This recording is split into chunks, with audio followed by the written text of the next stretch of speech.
The Monsters Playbook is an adventure podcast for grown-ups. It contains violence and profanity and deals with adult themes that may be uncomfortable for some listeners. Specific content warnings can be found on the episode show notes.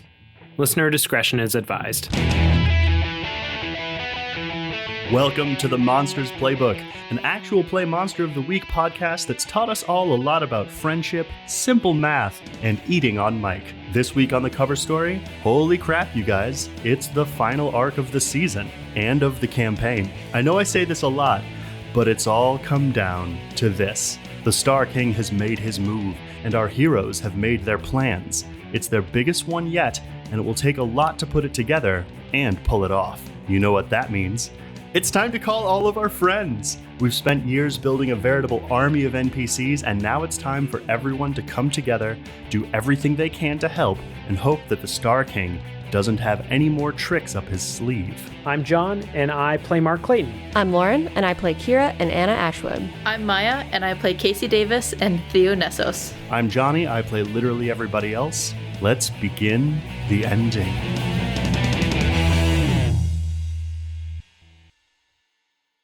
So the thing I do want to know, and where I want to properly start this, I want to ask each of you, each of the characters, what are you doing in this moment? Actually, no, I don't have to do that because we have pre-mystery rolls.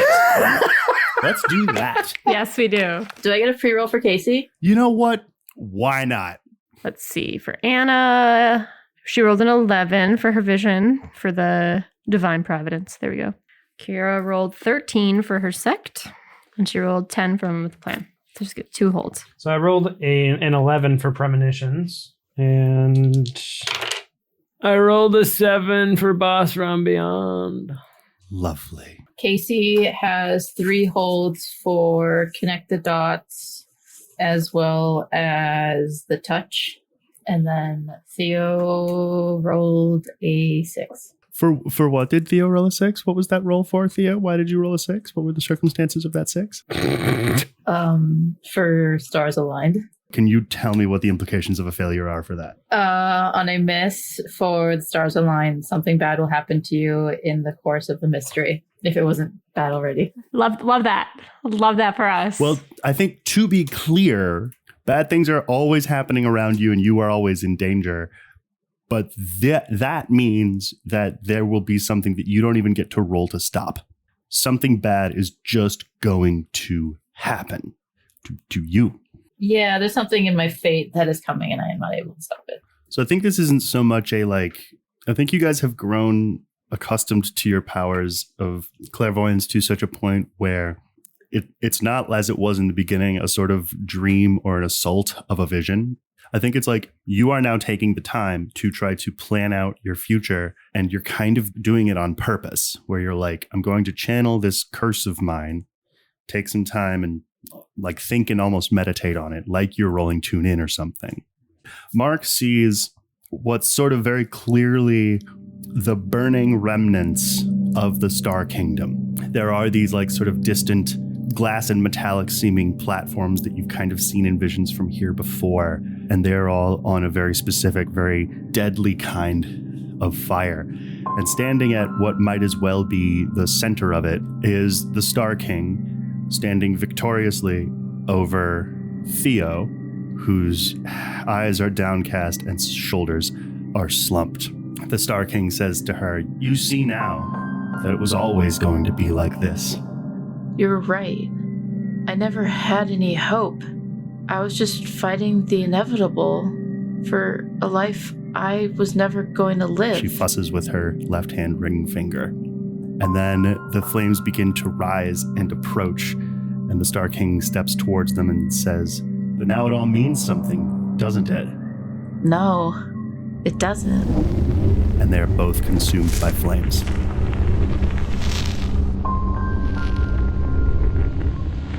In Anna's vision, you are all in a much less destroyed Star Kingdom. The stars and the nebulas are still burning and roiling in the sky, and the lot of you are fighting for your lives. And the part of it that you see, Lowry is flying in the sky here, shooting and fighting things in the sky and throwing projectiles towards things at the ground. Mark is flying by his side. And then as they're up there fighting, a silver spear flies up from this mass of soldiers of the stars and strikes Lowry in the ribs, and he goes down. And Mark dives after him. Mark tucks his wings and shoots down after him. And Anna, you see yourself screaming and diving into this mass of soldiers in which he has landed. And you are, all three of you, torn apart by the soldiers. And Anna, you get to ask one question about your vision. Any details there seem suspicious? Well, yeah, I mean, is there any details that seem suspicious? I mean, you could ask, like, who's Silver Spear? Because didn't Catrell and Mark didn't Catrell have one? Yeah, Catrell had a spear. Could I ask about that, Johnny? Like, where is the spear coming from, or who is wielding it?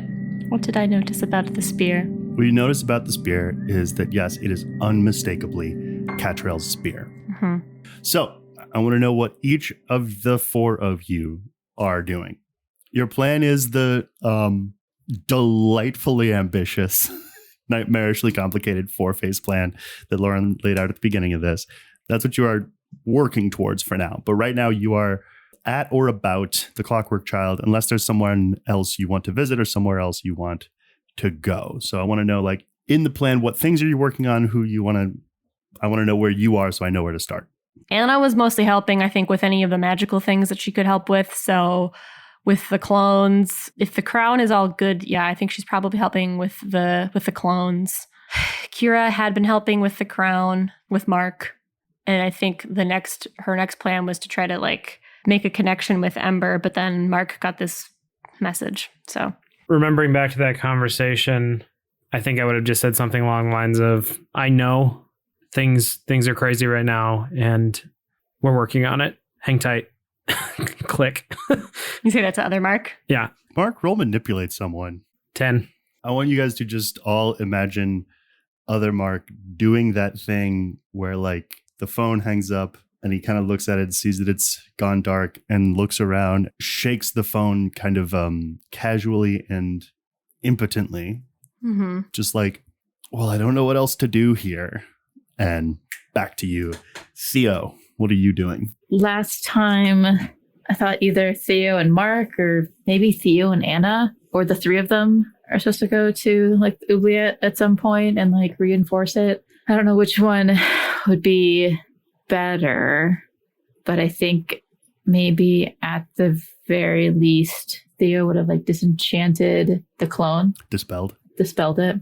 I don't know. I don't know necessarily what she would be doing, but I think she's sort of just somewhere kind of in another world in a way. I almost imagine her somewhere in a non-high traffic area. What's that called? Where you're dollying in, but then also, like, zooming in on, like, the camera and everything else is moving around her. She's kind of in her old world. But if anybody interacts with her, she'll respond. It's just, yeah. Opposite of that, Casey would be like probably making calls with Tara and setting up headquarters. Honestly, Kira might be helping you with some of that too. Yeah. Some of the folks, not 2 birds with one stone, just two mouths. 2 leaders. Yeah, I think, like, maybe Kira and Casey are working together to coordinate Dawnbreak and Doors, and maybe any other organizations connected on good terms with Doors to prepare. Definitely the Invisible Family we would want to get in contact with. Who's helping Aaron with magic on the tool? There's probably a couple of people that could help. Verdigris from Dawnbreak is the most knowledgeable about magic. Potentially would want to tap Dad, since she has kind of teleportation abilities. I mean, Anna could help with it too, maybe. Maybe she's got a spell in her spell book that could help with what you guys are trying to do. Yeah, I like the idea of Anna, Verdigris, and Aaron working on this gun teleportation thing that Gate at Doors has. Like, I almost imagine Casey being like, there's a warehouse a couple blocks from here. You guys can, like, set up there that we have. Johnny, might we be able to do some sort of perusing through Anna's spellbook to see if there's some magic that could help with getting this technology to work using the combined minds of Aaron Davis, Verdigris, Doors' team. What precisely are you trying to get out of this? What technology do you want to work to do what? We want the gates devices to be able to basically teleport somebody from here to there. I would think there's probably some sort of like device that one of us that's going to be there, like in the Star Kingdom, is kind of like the receiver, and it would kind of teleport within our vicinity, if that makes sense. Anna, then I want you to roll Investigate a Mystery to peruse your spellbook. I think after Anna has that vision of Lowry, by the way, I think she kind of just inwardly checks to make sure he's there. Are you okay? Huh? Yeah. I mean, within reason. Good. Hopefully we'll be able to get you out of there soon. You don't like see my visions, right? Roll Manipulate someone. Sorry, I have 2 rolls now to do. Okay, so manipulate someone is a 7, and then investigate is a 10. So with the conversation with Lowry, his eyes narrow suspiciously, and he goes, "Why?" Just maybe they're embarrassing sometimes. Maybe they're private. Maybe they're concerning. Maybe I don't want you to do anything stupid. He crosses his arms. Oh, I'm doing stupid stuff now. Well, just you've done stupid things before. This isn't a new occurrence. So then what exactly are you keeping me safe from? Or is this a you thing? What is that supposed to mean? A you thing? Seems like now is not the time for secrets if you want something you want to lock up. Ugh. I had a vision of you in the Star Kingdom flying with Mark, and a spear came for you and took you down. And Mark and me with it. There was a crowd of soldiers on the ground, and Mark and I tried to save you, but it didn't really work. Mark was flying. I know, isn't that weird? Kind of not the point, though. Right. Thanks for telling me. Well, Weak smile. I don't know. Should I not fly? What's the anti-vision protocol here? well, the spear was Ketrail's. So if we can get the spear away from whoever has it, whether it's Ketrail or not, I guess that's maybe step 1. Step 2 is making you a little bit more unkillable. Speaking of which, the spell Yes. that you had been looking for initially, I think with a 10, there is a chronomancy spell in there. Ah. It's not time travel properly. It is called Thought Bubble. And how it works is you can take a zone that's like a 10-foot sphere, and functionally, once you establish the sphere, no one can enter or exit, and time will be sped up in there relatively by I think 10 times. Okay. So you can go in there, do a bunch of studying, experimenting, building, thinking, learning, and then when it drops, only a few minutes will have happened, but inside you will have been in there for days. So it could give potentially these people more time to work on the actual devices and perfecting them. Allow them to spend much less of your time Got trying it. to solve this problem. I love it. Okay. Yes. What do I need to do this spell? Is it just a spell that I do, or is this big magic, or what is this? Honestly, I think you have to have precisely 2 people inside the bubble. That's the first thing. Who's like your top person at Doors, Casey, for like the technology side of things? Is it Aaron? Since he's working? I mean, yeah, Aaron's like head of develop DNR at Gates. He's a genius, so I would kind of think maybe Aaron and then somebody else from the... Is the Invisible Family coming, Johnny? The Casey and Kira give Dad a call. I want Casey to roll Deal with the Agency. Because I feel like this might be something that Dad could be uniquely helpful with. I rolled a 10. Okay, you get what you need. While this is happening, Mark, please roll Read a Bad Situation. 9. You haven't seen either Theo, in a potentially worrying amount of time. That's all. As you've been running around and trying to figure stuff out, you've lost track of Theo. You don't know where she is. Like I can't sense her? No, just like you haven't seen her. Okay. Can I reach out and see what she's doing? 100%. You could very easily connect with her. I think it would take a minute to figure out seeing what she sees or something, but you can sense her and you could talk to her from where you are if that's something that you're interested in, or I would make you roll to like covertly figure out what room she's in. Just because it pleases me, I'm going to covertly do it. All right. 14. If you walk at your normal pace, it will take you 17 steps to get to her. She's just a few rooms away, and honestly, she is in the break room that has the woods in it. And the thing that you are 100% aware of that was a hell of a roll, she's standing there motionless, just like sort of staring blankly. You can tell what she's looking at. You can tell she's not really seeing it. What I think, Mark, is that you've gotten good enough at reading minds to not actively read them without asking first. So you can't tell precisely what she's swirling on, but you can tell she's swirling.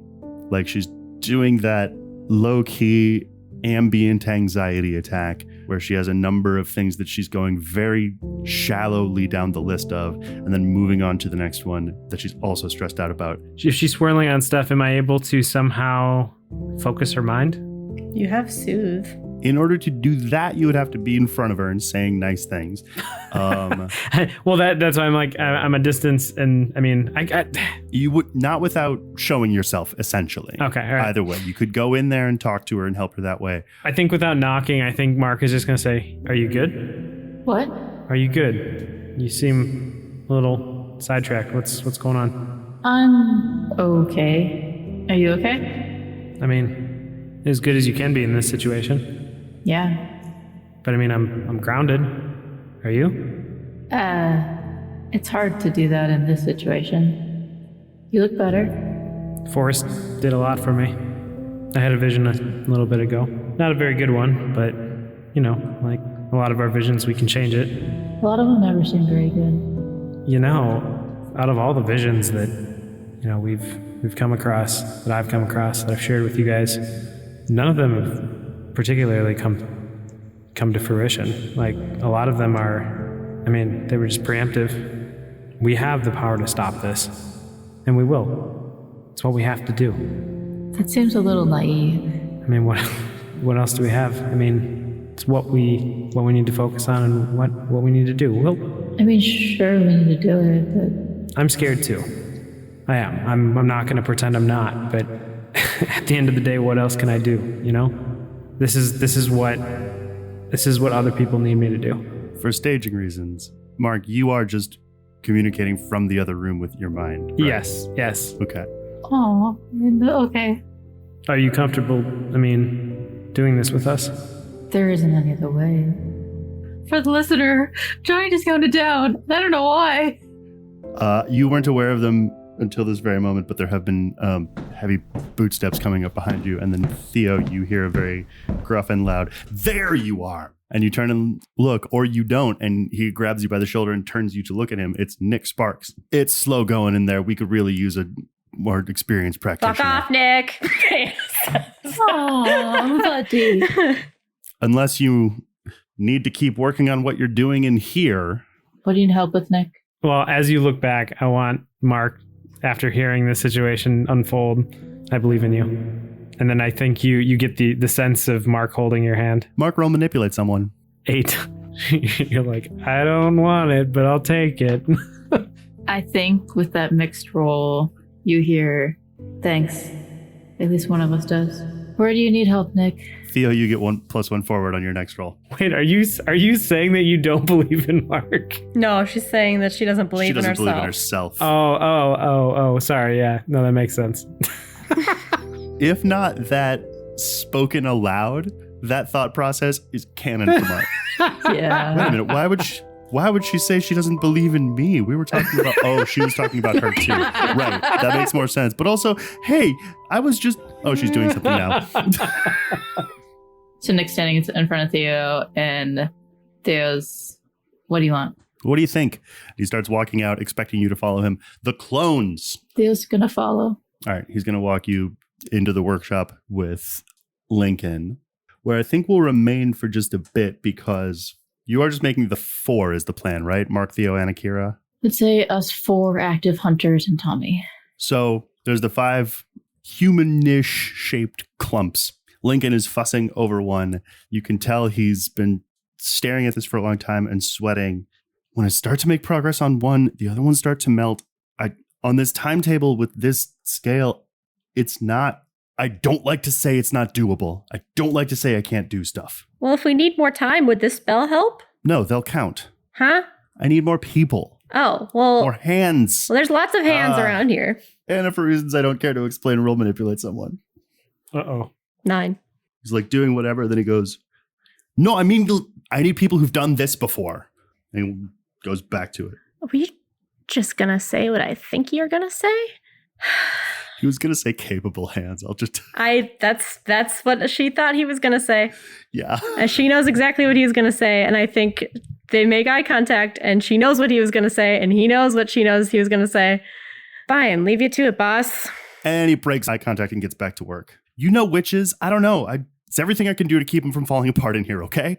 Sorry, you're talking to me? You know witches, you know practitioners, you know people who've done this before. Where do you want me to start? Could you call it to me your family, Theo? Kira says that. Yeah, he's not. Start by leaving so I can focus, okay? Thought you said they wanted help, Nick. Lincoln is going to snap, so go find me some. Theo's... Nick is going to like grimace and kind of with you walk backwards outside the room. Well, he's a trip when he's working. Theo's going to take out their phone and call Bennett, my brother. Roll manipulate someone, Theo. 12. Advanced move. He'll answer on the second ring. Theora? Has anybody ever made clones before? Theo. You are going by Theo now. Sometimes. Does anyone at the house know how to make a clone? You mean like the homunculus? Yeah. The making of anything I put at the feet of the twins, obviously. But for dabblings in necromancy adjacent fields, you might ask our parents. Okay. Can you put Mom on the phone then? You'll just hear like a... One moment. And then some steps. And then you can very clearly tell that he is walking past Deacon's room because like some annoying emo new metal from 2007 is blasting out of a closed door. All right. And then so yeah, he'll hand the phone to your mother, who I think will just start with... Yes? We could use your help with making clones. Why clones? It's for a distraction. Theora, am I aiding and abetting some kind of a robbery? No, the Star King is trying to destroy the world. That sounded sarcastic. It is not funny to invoke the name of the Grey Hand on a whim, Theora. What prank are you playing at? Also, where are you? You sound unwell. Are you eating? Is that boy with you? Can you help us with the clones or not? There are meetings yet to be had, but I could find some time in a few days. All right. So I don't know if Theo knows this, but I think I'm right about this. That's sort of outside the group of you. The stakes aren't public knowledge. No. Mm-mm. Like your oddly disaffected, it's just the end of the world, is the most that information has been transmitted to this chapter of your NPC fam. So she's not prioritizing this, is the message. I will have some time at the end of summer. We can make a weekend of it. Bring the other girls as well. That sounds fun. They will be the loveliest homunculi you've ever seen. Sounds good, Mother. And Theo will hang up. In the Nessos household, Odessa Nessos like takes the now disconnected cell phone away from her face, looks at it to confirm that you've hung up, shrugs at Bennett, hands him back the phone, and goes back to whatever she was doing, which I think is likely like scheduling meetings and or approving and finalizing flower arrangements for the meeting / party that's happening that very day. Bennett stomps into the hallway, appears to think for a moment. Cut back to. I think Kira had suggested you call your family and is watching you this whole time on the phone call. Any news? Are they coming? My mom said that she's free at the end of summer. End of summer? Theo, we kind of have to do this today. Yep. What was the name of that witch that wanted the witchwood? She might be helpful. Ruby. Did you ever know her? No, Mark might be able to reach her. I'll go find Mark. Wait, no, Theo. And Kira wants to kind of catch your hand. Theo, what's going on? You're shut down, and I don't know how to help you. We need you. I need you. I'm here. Yeah, you're standing here, but you're not. Your heart's not in it. What's going on? What can I do to help? I'm scared too. I'm angry. terrified. All of the feelings that a person can feel, I've felt in the last 30 minutes. So I'm with you. But we need to fight.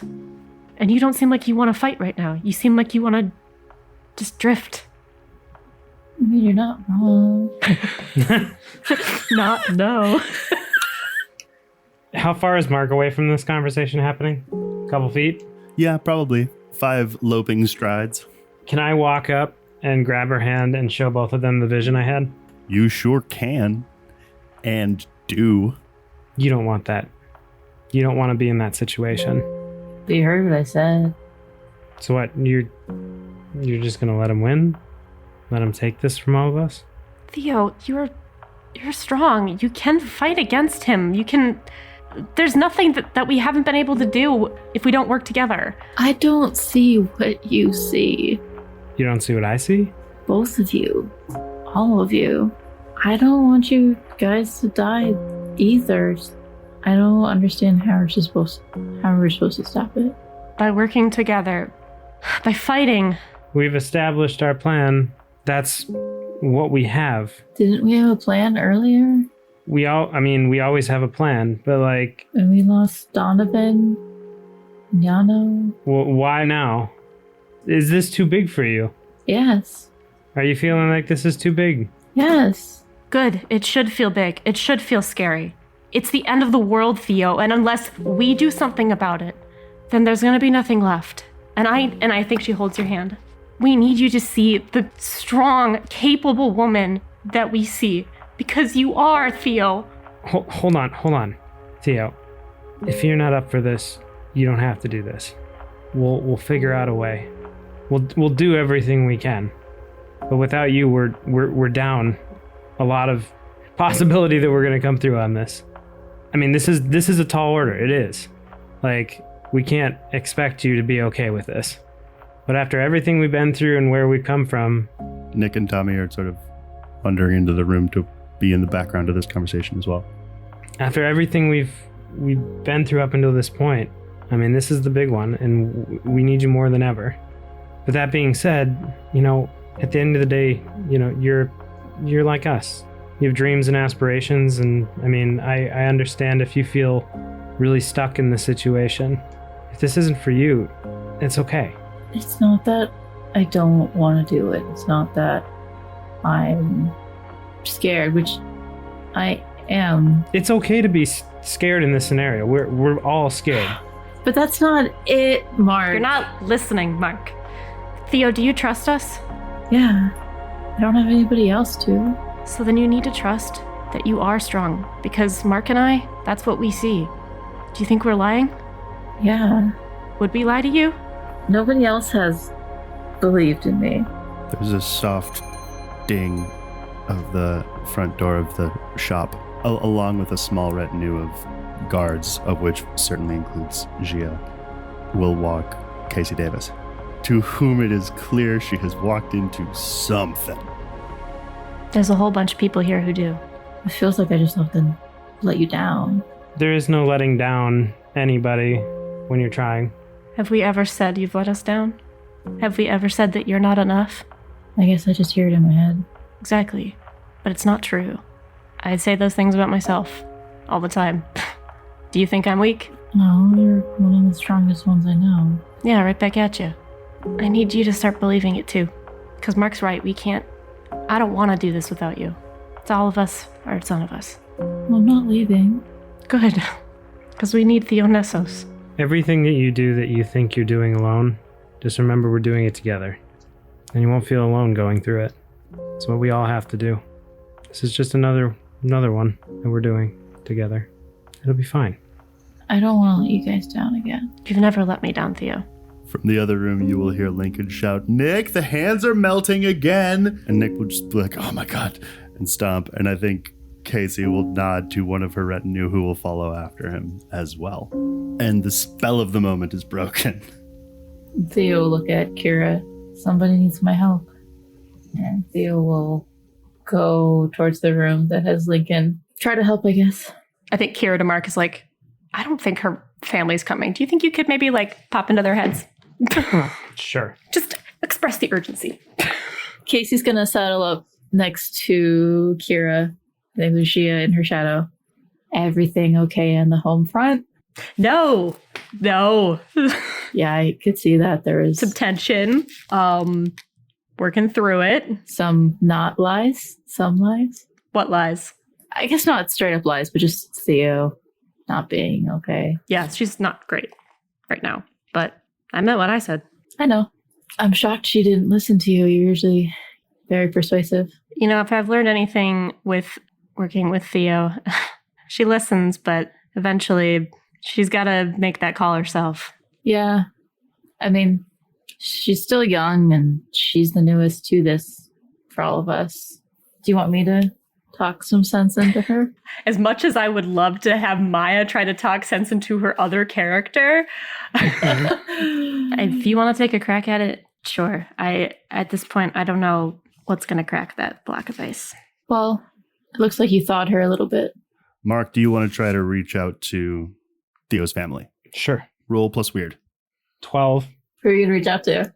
So I guess I'm going to reach out to Dad. Okay. Got a minute? I do have the right person, don't I? Ah, the boy with the sunglasses. Yep, that's me. You are very clumsy at this. We need your help. As much help as you can get. We just need Theo back. Who has taken my daughter? Well, she's here with us, but she's lost the will to fight, and we need that. We need her here. Roll manipulate someone. I think because you were communicating him with him via your brain, you hear the like knee-jerk reaction to she's lost the will to fight of him saying, nonsense, she's Nessos. That's a 10.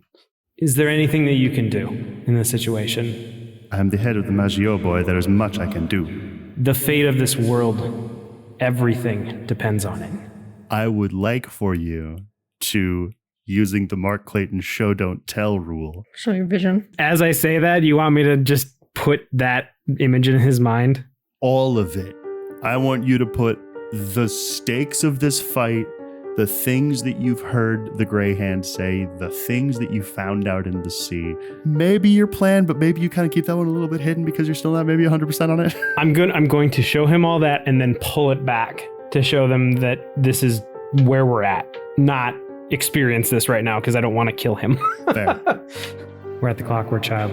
His like response to you will be brief and affirmative, and then he will stop focusing on you altogether.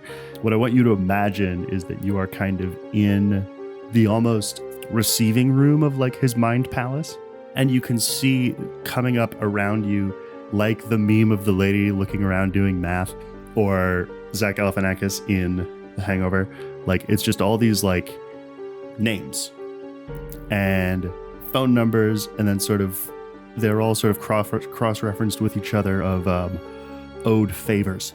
And you can tell that he has his phone out and he's stomping down his hall. And then I think the last part of this conversation that I want to deal with is after a few seconds of that, you're not aware of where he is physically or what he's seeing, but at a certain point, all of the scrolling names and phone numbers will halt, and then you will hear him say, "Where is my Rolls Royce?"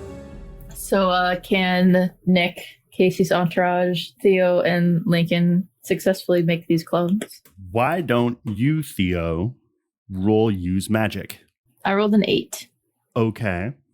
So technically, pick a glitch. Kira wouldn't be able to help in any way, would she? How would you help? Even though she wasn't necessarily doing the magic part of it, she was involved in a ritual before with a body being created. She has created things before out of shadow, so she has some summoning magic. Technically, Kira's involvement in the last time a ritual like this was done was the commissioning of it. Yeah, but she has created lots of things from shadow and arms and limbs. All right, roll help out. 13. So good news, bad news. So you go in there and there is this great flurry of activity and people are running around and Lincoln is directing you all and saying to go here and go there and honestly not paying that much attention to Kira.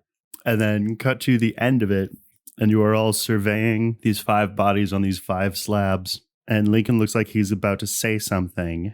And he walks over to the Tommy one and picks up his arm by the wrist. Tommy's right hand is umbrous translucent purple. Okay. And Lincoln looks at you, Kira. Is this what we're doing? I was trying to help. You said you needed more hands, so... Remind me again who these are supposed to fool? You could put gloves on him. He walks over to the Mark one, grabs it by the hair, and holds it up. His jaw is made out of the same stuff. All of them are like that? In various spots. Turtleneck? Well, is there anything that we can do to improve them? Well, here, let me try something. Johnny, can I roll as Theo? Not my fault. Act under pressure when I'm dealing with the consequences of my own spell casting. Yes, but fair warning, if you succeed, this will be a surprise. Go ahead and roll act under pressure. Unknowingly on behalf of someone else. 12. So Theo will go, let me try something, and we'll sort of walk up and start to flex your fists to get things flowing, even though you don't really know what the move is to be.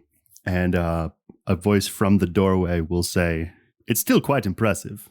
They're solid. Whip our heads over.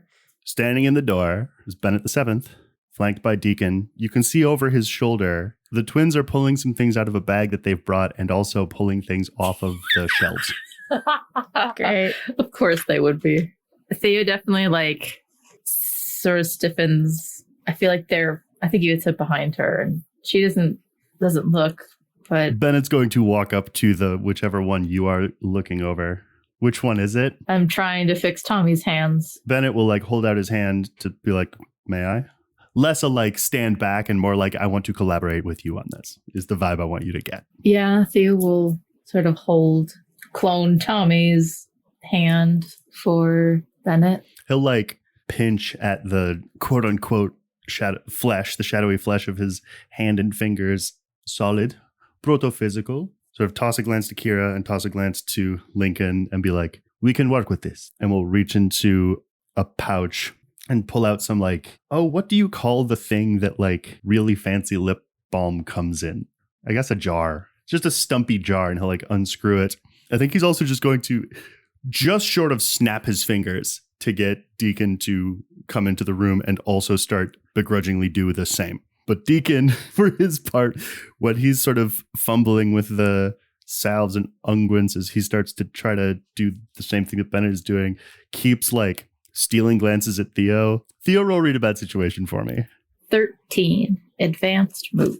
Deacon never likes to ask for help, but this is the face he makes when he wants to. Theo's going to step up next to him and very quietly. You will see him open up the wrong kind of second skin powder. If he uses this one, it will look like Mark has a deeply tanned bottom half of face. I think Theo's going to sort of bump Deacon so as to sway his hand towards the other bag. I knew that. And they'll switch to the other one, bump you back. I think as the Nessos clan starts to work on the bodies, Kira will just look at Lincoln. Well, you got your extra hands. You need to work on your bedside manner. And I think she looks over at Anna, who is still mad about the whole, what he almost said. Yeah. And is flipping through her spell book. Can Theo retreat to Anna's side? Yes, she can. This is weird. What do you mean? Oh, and Theo's going to nod towards her siblings, her brothers. What, them helping? It's weird. Yeah. You're not used to them helping you, are you? I'm not used to them showing up for me. Yeah. It's like you performed some miracle on your family. Think you got another one left in you? How about saving the world? If I'm being honest with you, kind of wondering where I even fit in right now. Yeah. I get the vibe maybe you're wondering the same. Kind of. More so wondering, doubting if I'm capable. There's that word, capable. You're capable, Theo. You've always been capable. Well, you belong here, even though I had said that your stay here was temporary. Yeah. Tourist visa, all that jazz. Who do you think would be the best with helping with this gates thing? I figure Aaron to actually get the tech to work, but I figure there's probably some magic involved. Dad's good with time stuff and teleporting. Maybe she could help. Dad should be coming. OOC. Have the family arrived by any chance? They're almost there, but in the meantime, both Theo and Mark are assaulted by the kind of feeling, Mark, that you used to get when the visions would overtake you. And I mean the feeling like from when you were a kid. Like you both get a splitting headache and then just like this overwhelming feeling of panic, like you've been dropped into boiling bloody water. And then after just a second, it's gone. And I want both of you to roll act under pressure to react to that. Yeah, I think Theo like sort of collapses to the ground next to like Anna. Oh, whoa, what's up? 7. 12. Advanced move. Okay. I will allow that to mean, Theo, you can decide how you Miah can decide how your character reacts. Mark, you don't have a choice. You like your legs go to jelly. Like you don't throw up or fart or anything, but you do like. Thank you for that. You could have said other things. You could have said nothing. Grip your forehead and fall to your knees, and everyone can tell something is going on with Mark. Are you okay? What happens, Johnny? Theo, you find that it's like the very opposite of your hand going to sleep. Like the blood underneath your right gray hand is pumping. Something to do with the connection to him. And Mark, the two sort of slots between your shoulder blades where your wings might have come out upon a time when you had them, they're aching and stinging. What the hell? Did the forest do this to me? Falling to one knee to get himself on your level. Boy, this is a party in this house. Uncle is investigating. Oh, they're here? Yeah, and like he's just like very deftly pulled the sunglasses away from your eyes and is sort of like investigating your face and being and like, how many fingers? What's happened? What are you feeling? Where are you right now? 2. Sorry, I just got a very overwhelming vision, and then my back is just killing me. Can you take a look? He's gonna reach around to your back and like be like, precisely where? Here? Lower? Further? 2 slots on the back, right here and like right here. And I point to where the wings would have been. You can all see Uncle close his eyes and like move his hand over your back and then open his eyes and turn to Dad, who has also arrived along with Mom and Kid, who is 100% looking at the records. It's a party. Because Anna and Theo are in, like, I believe the back room. Theo's gonna say to Anna, my right hand, it hurts. I don't think we have any more time. Can Anna use Spirit Touch to see what's going on with Theo? She sure can. That's a 12. You understand it clearly? Yeah, Spirit Touched, you sense them fully. It's like a visceral kind of distress signal from other princes of the stars. A battle is happening. Yep, because the Star King had been making princes, right? Last we heard. And he's getting more power, so maybe their princes are finally like installed or something. And those of you who are outside in sort of the main area, once Kid figures out that it's just records and those aren't fun or new, he walks over to the twins who appear to be building something. Like they've sort of set up a kind of triangle of posts that they're attaching various things from around the house or around the store and from within their bags too. And he's doing that little kid thing of rocking back and forth on his feet. And he's like, what are you making? Kathleen will be like, look around conspiratorially and be like, we're building a little on-ramp into a highway that goes from here to anywhere in the world. And he's like, so it's just like a teleporter? Technically. Boo! And he walks over to the t-shirts. Theo grabs your hand, Anna. We need to get to Janos. If we're going to do this plan, what do we do? Well, we have the steps outlined in the 4-phase approach. I mean, is the oubliette ready? We can get that ready. Kira needs to go do her thing, and then we need to go and attract him and bring him here. I mean, we're in triage mode right now, Theo. We all got to do our jobs. So you and I need to get to Janos. Well, I have to do this spell first, but I can help you with that next if you want. You might want to take Mark, maybe. Okay. Do you need me? Well, you're really good at runes. Oh, thanks. Speaking of runes, the twins are scratching some out in chalk in the middle of this triangle thing that they've done.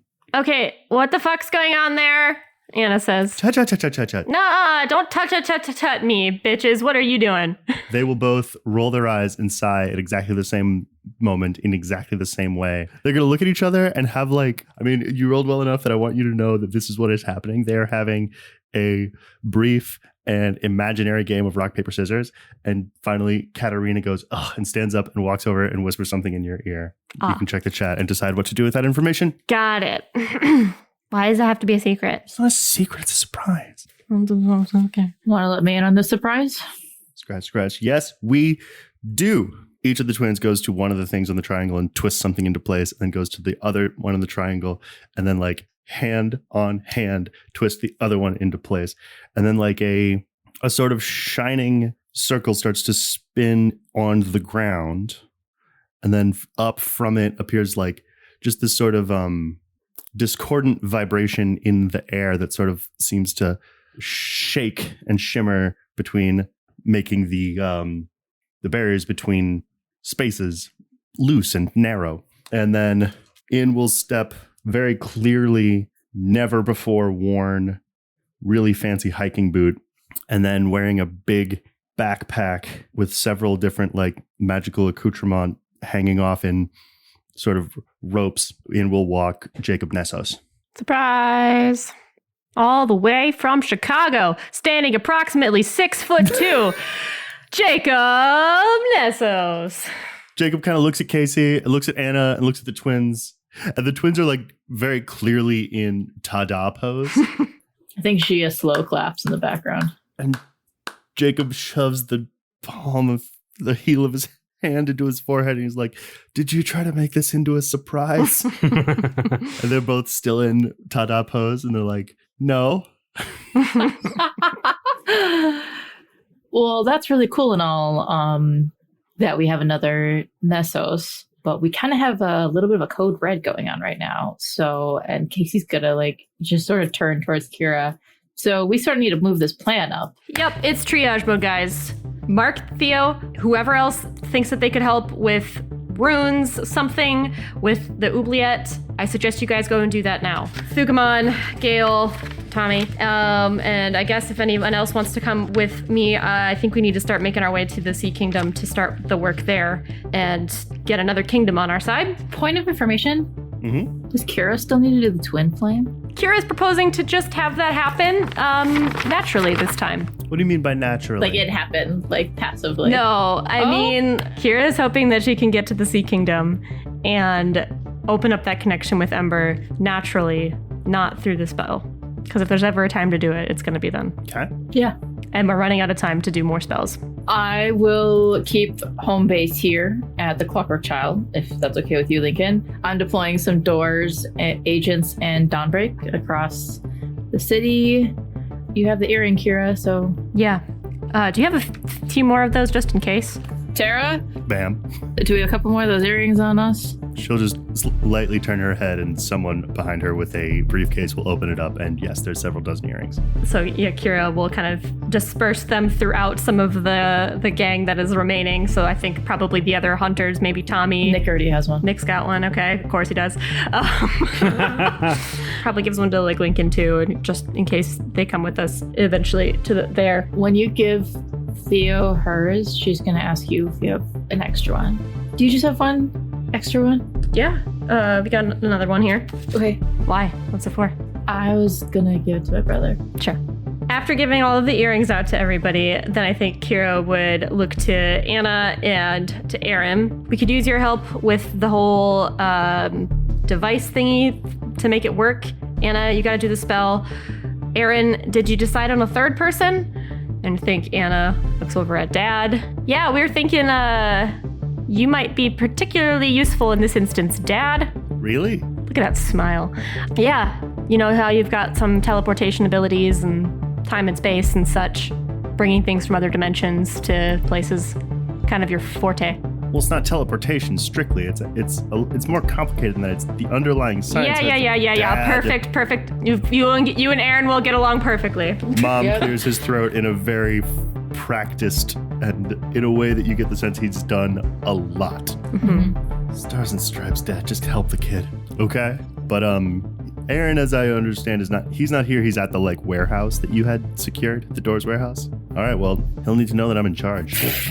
You guys are on an equal playing field. Is Aaron coming here then? Or would it be better in the warehouse?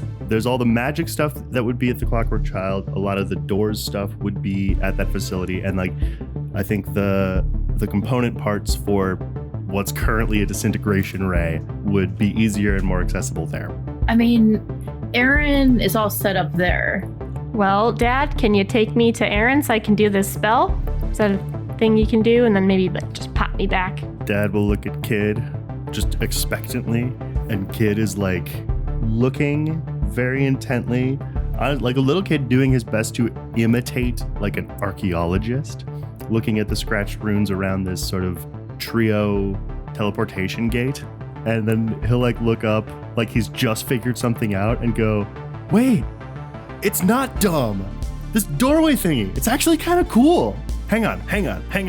He will produce a red crayon from his pocket that he definitely carries with him all the time everywhere he goes. And he will like use it to erase and replace some etched different runes that look kind of crappy, like they were done by a little boy, which of course they were. And then the like shimmering, instead of just being like a sort of gate of white light, is now very clearly a scratchy crayon bordered doorway into a very fancy technological warehouse. Any way we can keep that up for a bit? Yeah, until I get bored of it. Okay, I need you to stay super engaged and super focused on this little doorway here. Kid looks at Dad with a look that very clearly says, do I have to? And Dad doesn't say anything, which communicates, yes, you do. Yeah, Anna will walk through the doorway with Dad to perform the spell. You'll hear Kid's voice behind you be like, can I change it to make the other two people go to the place that they have to go? Mark can fly her there. Aww. So, sort of question for the group. Do we want to send Nick with Theo and Mark? That makes sense. Also, can Theo get the soul from Dawnbreak? Yeah, Dawnbreak's got it and has it in like a little device for you. Theo's sort of a little bit rushing around the Clockwork Child and there's so much grabbing shit going on. There is. grabbing ingredients. Triage mode Activated. Everyone check Trello. Anna's going to try to do the spell for Aaron and Dad. Theo and Mark and possibly Nick, it sounds like, are going to go to work on the oubliette at Yano's apartment. Kira is going to start making preparations to going to there. Kira would be talking with probably Thugamon, maybe trying to make a plan for how they're going to get the will that's buried in the Sea Kingdom. Talking through that. So that's the battle stations. In which case, I think as you head over to sort of talk to Thugamon in any meaningful capacity, he's like sort of sitting and doing that thing where he's bouncing his knee a lot. And when you kind of get up to him, he's like, oh, yeah, yeah. Everything all right? Yeah. You just sighed really big. I think there's something going on. What's going on? Do you really think it's like, can I do it? Lead? Like be king? Me? Well, I think that anybody with the right intentions can be capable of quite a bit. Why do you want this kingdom back, Thugamon? I don't know that I do. I mean, the sea was kind of my dad's thing. Right. I mean, we talked about this. It would be your kingdom. It wouldn't be his. Yeah, but everything I've done so far has turned to shit. Join the club. I hid away in a treasure machine for decades. You know what they thought of me even before the sea died? Yeah, they called you the escaped prince or something. That's Thugamon. Run away. I'm not the sea. I'm a river. Nothing grows in a river. Just fish trying to get back home. Kira's trying to think of something like inspirational to say here, but she's kind of like, I'm out of inspirational speeches. I will give you the out here because I think the thing that would happen When is, Gale step in? Yep. Yeah. Her hand will land on his massive knee and be like, well, you're my home. Aww. And then he'll take her hand in his. Hang on. I do have something inspirational to say. Good and cool. I found the inspiration. It was Gale all along. No, I think when Gale walks in, Kira's like, I know you're worried that you won't be able to lead. You won't be a good king, that others' opinions of you, that you just run away. But when it was just you three, you, Gale, and Princeling, even though you were all alone, kingdom was ruined, you were still trying to provide for them. That's what a leader does. They provide. They serve. that garden that Gale has will be a forest with the kingdom that we will build. The kingdom that you can lead. But you have to believe in it. And you've got a pretty strong queen at your side. I think you'll be okay. Gale will like put her other hand on his cheek and say, if you have something to fight for, something to believe in, there's nothing you can't do. So with that, Thugamon, Gale, the Princeling, Kira, Tommy, anybody else? Oh, probably some of Kira's folks from Dawnbreak, now that I'm thinking about it. Which? Gad, Vanya, and probably Yuna. Okay. So yeah, Thugamon will effortlessly open a cloud gate similar in vibe to Mark's, but that looks more like the haze on the sea at morning will kind of form itself into existence, and then you 8 will step through and into the sea. Can we wander to a long forgotten place? Can you be for a second? A corner of some kind. Yeah. Where is the most useful place for Casey and Jesse to be? Yeah. I suppose if you guys wanted to come, you could come. define useful? Providing the most assistance To whom? To do what? to Kira for like protection or backup. I will confirm and tell you that at the stage all of your phases of the plan are at, the one that is most likely to draw immediate and unwelcome attention is Kira's. So if you want to be useful, if you want to be defensive, if you want to like send some brawlers / soldiers, that would be the place to put them. I think that at some point during all of these things, Casey and Jesse had stepped aside or outside and had a conversation. I think it was more brother to sister rather than director to agent. Into it. And you better fucking come back alive, Casey says to Jesse. Or you'll kill me. Yeah. And Casey will give him her bow and arrow. And then they'll hug. And then he'll go, finally this falls into the hands of someone who knows how to shoot. Hey. Sorry, I have a really quick question. Would it be possible for Lowry to join them? It would be possible. You want to send them? I think so. I do think Anna's like maybe before she's leaving, she's like, fuck, talking to him. And she's like, I really don't want you to go without me, but I think you might be more useful with where Kira's going. Yeah, I'll be able to be useful at all.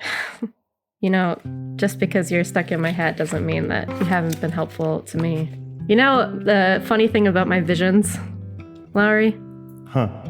They're usually about people that I love. So you better not fucking die. I think his actual response would be, I don't know the meaning of the word. Good. Where I come from, we don't do that. I'll see you soon, okay? I'll be back.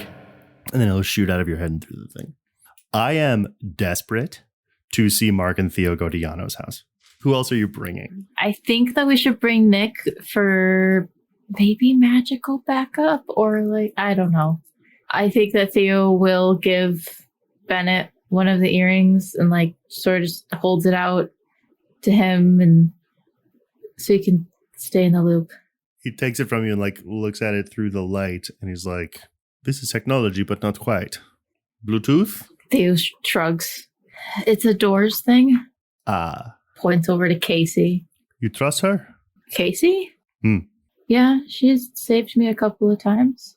And she's scary. I mean, she's the director. That has to mean something. He makes a face you can't quite place.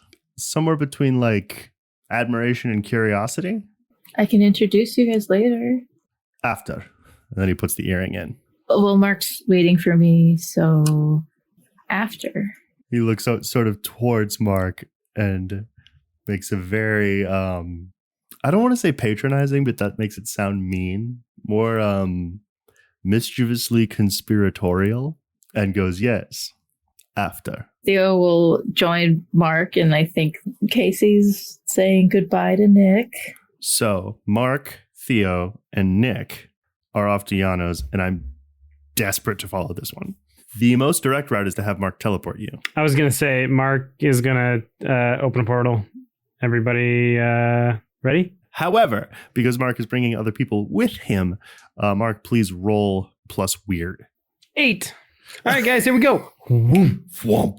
Johnny, where are you putting us? Sorry, demon from hell, where are you putting us? So you put a hand on Theo and Nick's shoulders. Think about Yano and his home. You close your eyes and you thwomp away.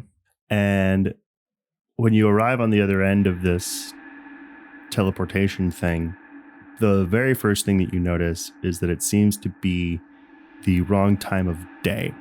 It's like, well, it's notably dark.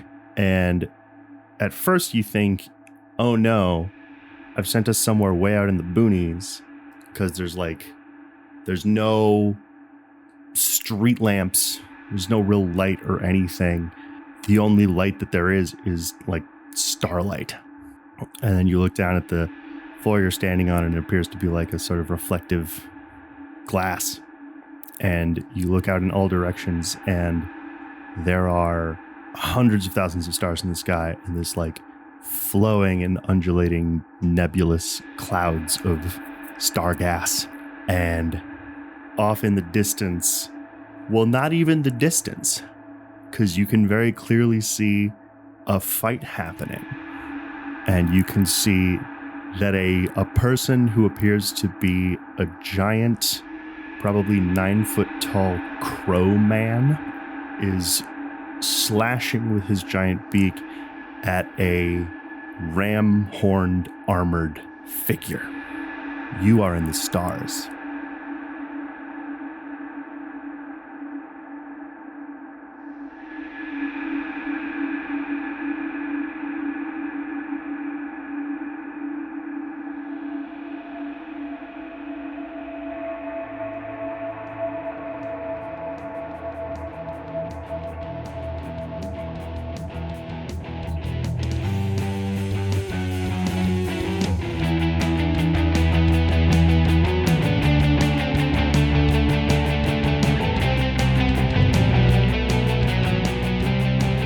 So to keep things a little more lighter this intermission, Lauren, what's your go-to McDonald's order? Oh, I don't go to McDonald's very often, but when I do, I feel like I usually just get like a McDouble and a fries and like either a shake, like a chocolate shake, sometimes a smoothie if I'm feeling a little spicy. I have to always get their Diet Coke because it's so good. They do have like the best like fountain drinks, I have to say. But what do we have coming up on our Monsters Playbook order? Whoa, what a segue. I'm great at transitions, y'all. Yes. Our order of operations here. What are things that we've got coming up next? First, for our patrons, we've got a brand new NPC bonus episode that's going to be coming your way in 1 week. That is October 1st. And this time, we got some content of everyone's favorite monster dad, Donovan. And then, as usual, we've got our next episode of The Cover Story, which is going to be coming 2 weeks from now on October 8th, where we will continue with this insane finale arc, which, what a weird thing to say. It's a finale of our whole dang campaign. We got a couple more episodes to go, so don't freak out. But we are approaching endgame, so that's kind of weird. So reminders, if you'd like to support our show, leave us a rating and review. You could do that on Apple Podcasts, Spotify, or whatever your listening platform of choice is. And tell your friends. Word of mouth is always the best way to get our show noticed. You can follow us on social media. Find us on Twitter at Monster Playbook, or find us on Facebook and Instagram and Tumblr and Blue Sky at Monsters Playbook. If you're able to, you can support us monetarily. Subscribe to our Patreon. You could also check out our merch store, and we also have a Ko-fi page if you want to gift us a metaphorical coffee. Or if you'd like to hang out with some pretty cool people, including ourselves and other fellow listeners of the Monsters Playbook, come hang out on Discord. We talk about this game, theories about what's going to happen next. Come join us. These links and more can be found in our Direct Me profile in this episode show notes. Yeah, that's right. this episode's show notes. This week's promo is a little bit different because we are promoting The Between, a brand new Powered by the Apocalypse game from the creator of the award-winning Brindlewood Bay. The Between TTRPG is about monster hunters in Victoria-era London and takes inspiration from the TV show Penny Dreadful, British horror classics, and graphic novels like From Hell and The League of Extraordinary Gentlemen. If you're interested in the game, go check it out on BackerKit starting today. You can help raise funds for 3 books. The Between, which includes the core rules and enough characters and scenarios to run a full season of the game. Shadow Society, an expansion book with more material for the game's London setting. And Sons of Another World, which includes 3 brand new settings: Ghosts of El Paso, Unsinkable, and Court of Wolves. Early backers will even get access to a limited reward, the glow-in-the-dark Mastermind dice. Ooh. I like glow-in-the-dark dice. We all do, right?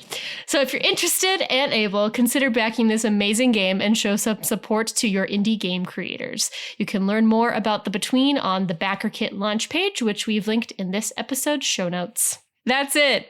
Promo done. Thanks for all that information, Lauren. You're welcome. I think I did a good job. You did. I love Jason's games, playing Brindlewood Bay, and I, in the current time that is now, am going to be playing Ghost of El Paso. Very excited. Yes, you are. Going to be so a few new excited. games out this October, right? On Sarah's Switch stream? Yeah. Right? Yeah, so look out for that too. Yeah. But in between then and now, see what I did there? I do. I See what I did? We gotta like get it. back to the episode, Miah. We do. Bye, everyone. Bye. So, Mark, Theo, Nick, you are sort of within earshot of an extremely brutal fight that seems to be going on. You can see this Crowman is engaged in a punch/slash fight with this person with... You can now see that he has these enormous ram horns coming off of his helmet, but then also horns coming off of, like, out of his shoulders, like blades from his elbows, and just all of these huge horn-shaped protrusions from his armor that he is using to pummel this Crowman that he's engaged with. So it's just me in the space right now? No, it's you, Theo, and Nope. Nick. You just didn't go where you wanted Oh, to. I took everybody with me, but we all went to one place. All 3 of you are here. Do I notice us drawing any attention immediately? Roll read a bad situation. Could I help out? Yes. I rolled an 8. Okay. What am I called?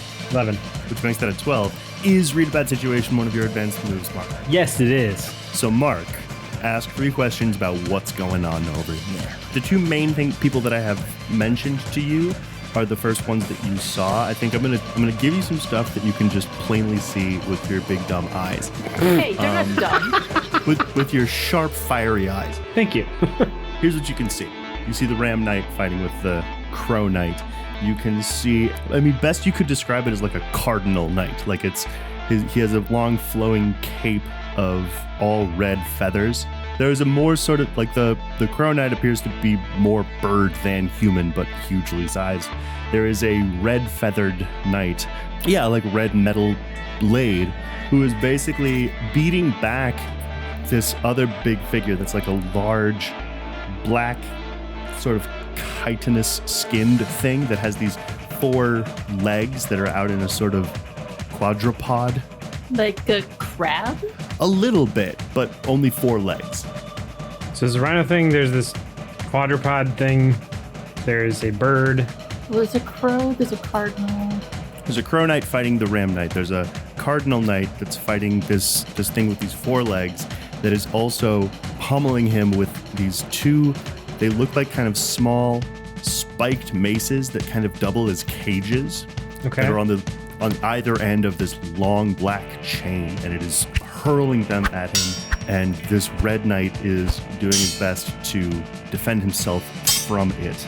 And then occasionally, when the 4-legged thing will seemingly overplay its hand, and the Red Knight at one point seems to get an opening, then the reason I said not quite a crab is because a much more crab-looking thing gets in between Cancer? the 2 of them and has 6-ish crab legs on the bottom, and then there is a sort of humanoid torso coming up from the top, from the center, that has the enormous pincers, and then a completely armored red chitin back that it puts in between the four-legged thing and the red knight, and just takes slash after slash and seems to be doing nothing. So those are kind of the players that you can see currently. Okay. Is there anybody in our immediate area that we should be aware of? None of them seem to have noticed you so far, and now you get your questions. What are they planning to do right now? Which they? Why are they oh, do I have to specify an individual? Or a side. Bird was interesting. Which bird? The one with the feathery cape. The red one. The red one. The red one is here to do the bidding of his king, which in this case is to keep these princes occupied. He's one of the princes of the sky. And it is not going well.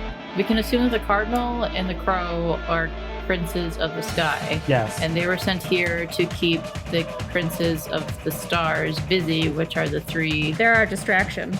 Yeah. They're doing what Ro commanded them to do. I see. Yeah. We're trying to keep the star princes off of us. You have 2 more questions. I mean, it guess it depends on what you guys want to do in this situation. Because I know. Because part of me is like, do we want to just zap out of there? if you want to leave, what's my best way out might not make I was sense. just going to say that was the one I was going to go towards is how do we get out of here? That would be one for sure, I feel like. I mean, I could just teleport, right? Well, maybe. I mean, yeah, with the 3 of you, it would still be another roll. Are there any other dangers that we didn't notice yet?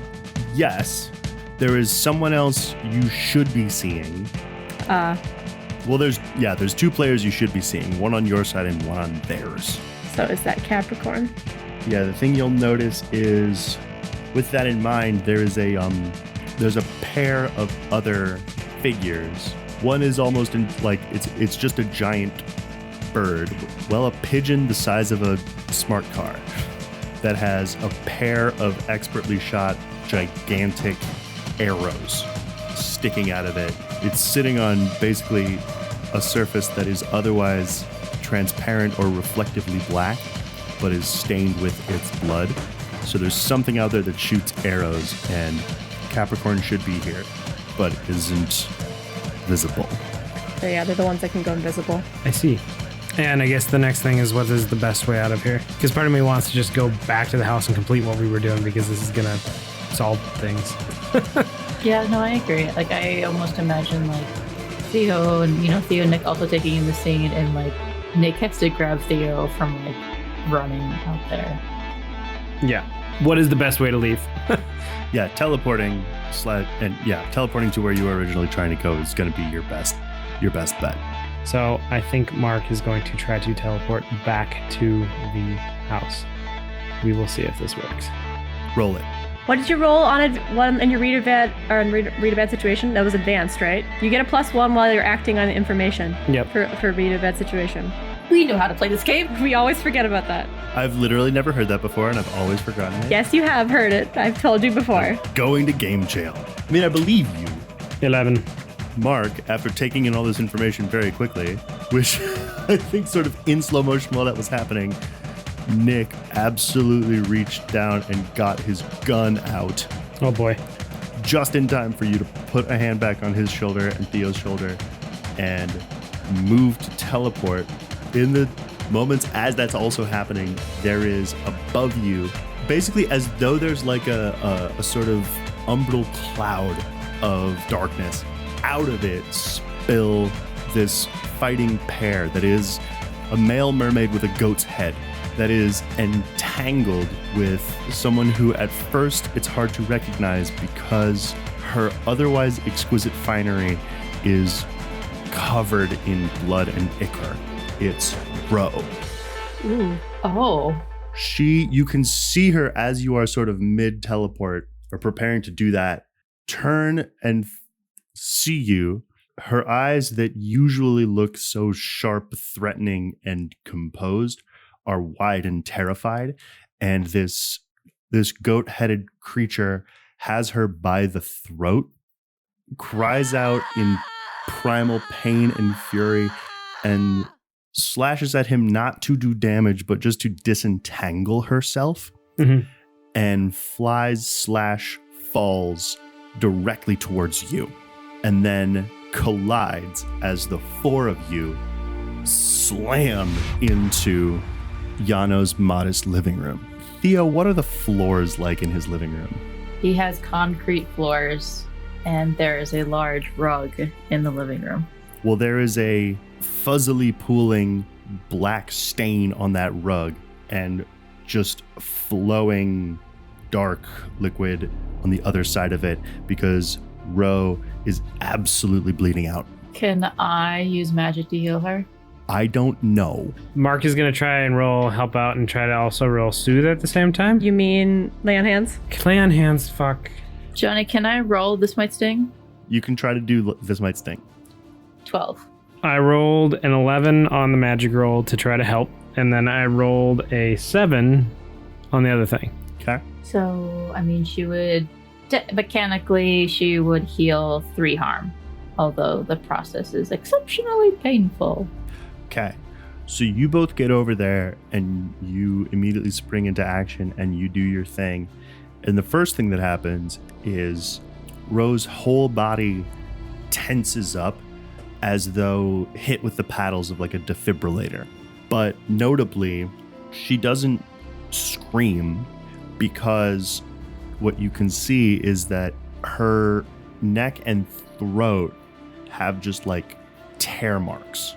To the extent that things are sort of knitting themselves back together, they're doing it strangely. Like it's not quite sure how to do it. like it's growing human skin on something that isn't human. And so she's in this position of pain, but not screaming. It's just there's just this odd, like, horrible bubbling around her neck and throat. And I think, Mark, as you go to lay on hands to try to do the same thing, she will like bat your hand away and then grab you by the forearm and pull you in close. At this point, you recognize something extremely... You understand this in your bones, and you don't know why, and you don't know how. This isn't your king anymore. Fuck. That means that... She's dying? And something else has happened. Can I read it? And she's... I'm gonna finish this, and then you can read that situation. Oh my Please. God. I have been thinking about this for a long time. You bitch! And she's like... grasping onto you and desperate for air. Can't kill them. You can't. Grasps around and hits like the squelching of the stained rug and hits something and reaches into what must have been a cloak or perhaps her wing and pulls something out and presses it into your hand, Mark, and looks at you solidly and desperately. Only hope. And then her sharp and desperate eyes do not close, but the light goes out of them, and you can feel this dam burst, and something rushes into you, like a cloud burst, like a storm, flowing from her arms to yours, centered on this thing that she's pressed into your palm. Theo, you can see and sense, and like Nick is coming back in from Yano's bathroom with the first aid kit, but is stepping back in awe that there is this iridescent pyrotechnic transfer of energy, and you can see extending in slow motion from behind Mark are these huge and regal and feathered wings. And then as her hand goes slack in yours and flops to the floor, Mark, you can see that there is like a simple and small, you know what? Yes, it is made of a glimmering black metal. And it's like kind of a rough hewn pair of wings, like for a caveman kid who's flying on his own for the first time, if that makes sense. It's just this little icon, and you know this is a sort of a version of a badge of office. I think with that, Mark is just kind of like breathless in the moment, and he looks at her, is processing all the energy that just flew through him. Are you the king now?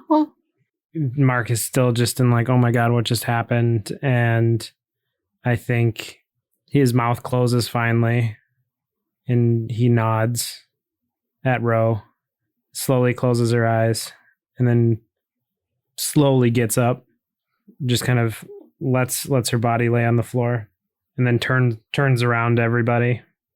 Well, I'm the king now. Nick looks to Theo and then to Mark. What does that mean for us? I mean, do you have to zip away and handle matters of state? We came here because we had a job to do, right? Yeah, we did. I mean, we are. Well, Nick and I can handle it. No, They need you, Mark. you guys need me. I can do this. I've got this. I think Theo's gonna like get up from like the ground, having held her hands over Ro, grabs Mark's like hands. Theo, I don't know what to do right now. Well, what does your heart say that you need to do? Boy, that's a good question. I've seen you in a fight, and you always follow your heart, and I believe in you. I think that you'll make a good king. Things will get complicated, but this isn't about the king right now. We need to save everything. But saving the Sky Kingdom is part of that. I think Nick is going to walk up in between you and look to Theo and be like, you asked him to follow his heart? And he turns to Mark and goes, sounds like your heart says follow the plan. And I think Mark, kind of staring still kind of blankly, looks over at him and goes, that is what we need to do. Let's get back to where we needed to go, get him in here, and keep going with this. We can rebuild the kingdom. These guys are doing the best they can to hold things off right now. We need, they're counting on us to keep moving. Well, it's this way. Theo's gonna lead Nick and Mark to Yano's second bedroom and to the walk-in closet. There's like another door in the closet. Mm-hmm. The first thing that came to mind is like, I forget her name, but like the little white and flower door from Monsters Inc. Boo. Ooh. No. Yeah. I think though, like that this door is actually like, it's like a light maple and maybe some intricate carvings on it. And the door handle is silver. And it's not like a round one. It's the like Latch. Yes. Nick will walk in ahead of you if neither of you do, and then we'll kind of like look around and feel in the air as though like there's something physical there, which if you have the right sense, there kind of is. Okay. And he like shucks off his canvas jacket and tosses it just into a corner, rolls up his sleeves and go, we can work with this. Let's get started. Right. Cut to. I want to go to Anna at this point. Mm-hmm. By the way, Mark has totally not noticed his wings yet. Like those are not in his view right now. Very important to point out because that's obvious in hindsight, but wasn't clear to me. Yes. I think you will notice them exclusively when someone points them out to you. And not a moment before.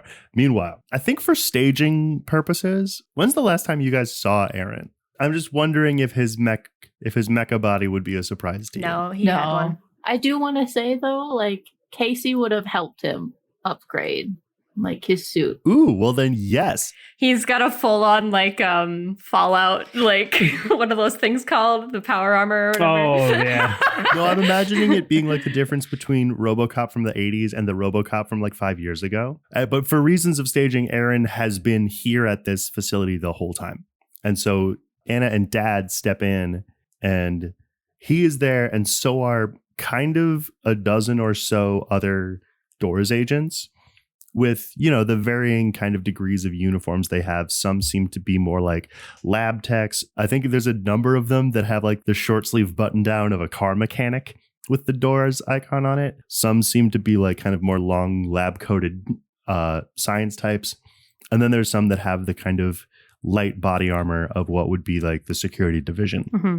And sort of in the center of with probably a pair of lab types and a single short sleeve shirt engineer tech is Aaron, now with like a more slender and practical kind of less intimidating seeming robot body to the point where he's actually wearing shorts.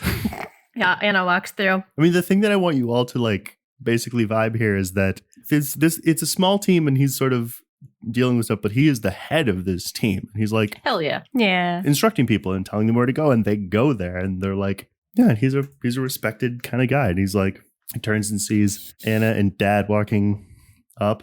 Well, if it isn't my favorite Davis. That'll get him. Like, Oh my God, Miah, you. I immediately reacted.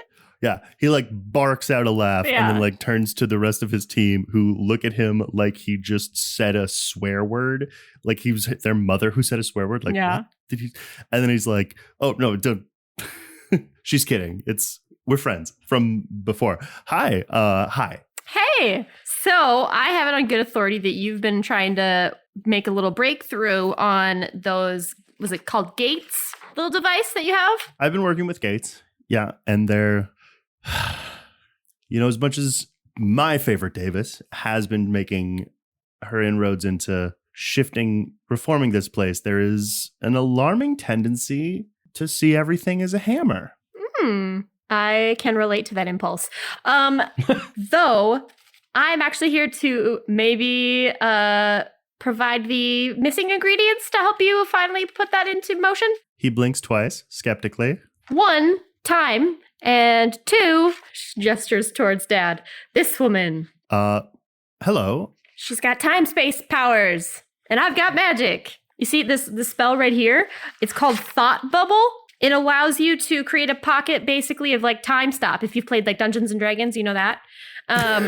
Wow. He does. Wow. He like will kind of lean in and look over your shoulder and be like, well, technically that's not really a temporal thing. It just lets you take multiple actions at the same time. Things that would otherwise take. Right. But this is like that on crack. Well, It's just for 2 people, and this is your new best friend. Dad, who's like arms crossed super surly. absolutely. Well, Yeah. he holds out his cyborg hand to Dad and is like, I'm Aaron. Glad to have a new best friend. And she like reaches out and very, not gingerly, but like unenthusiastically takes and shakes his hand. But then once kind of she makes contact with it, she is like moving it back and forth, like investigating it technologically. And she's like, is this one of yours? Did you? And he's like, no, that's that's technically it's work. It's for work. I have it for work. I'm Aaron again. Huh? Oh, yeah. I'm Dad. You didn't build this, but you're going to figure that out. I'm not the one who builds it. I'm just kind of and he's like looking to Anna for like, I don't know, help me. And he's like, He's a genius. So time powers. Are you like what's the blue mage? Is that, it's been a while. Time powers is a little bit reductive. It's technically I have control over one of the fundamental forces of the universe. Wow. All right, let's cut to the chase. What sort of ingredients do you think you need, Dad?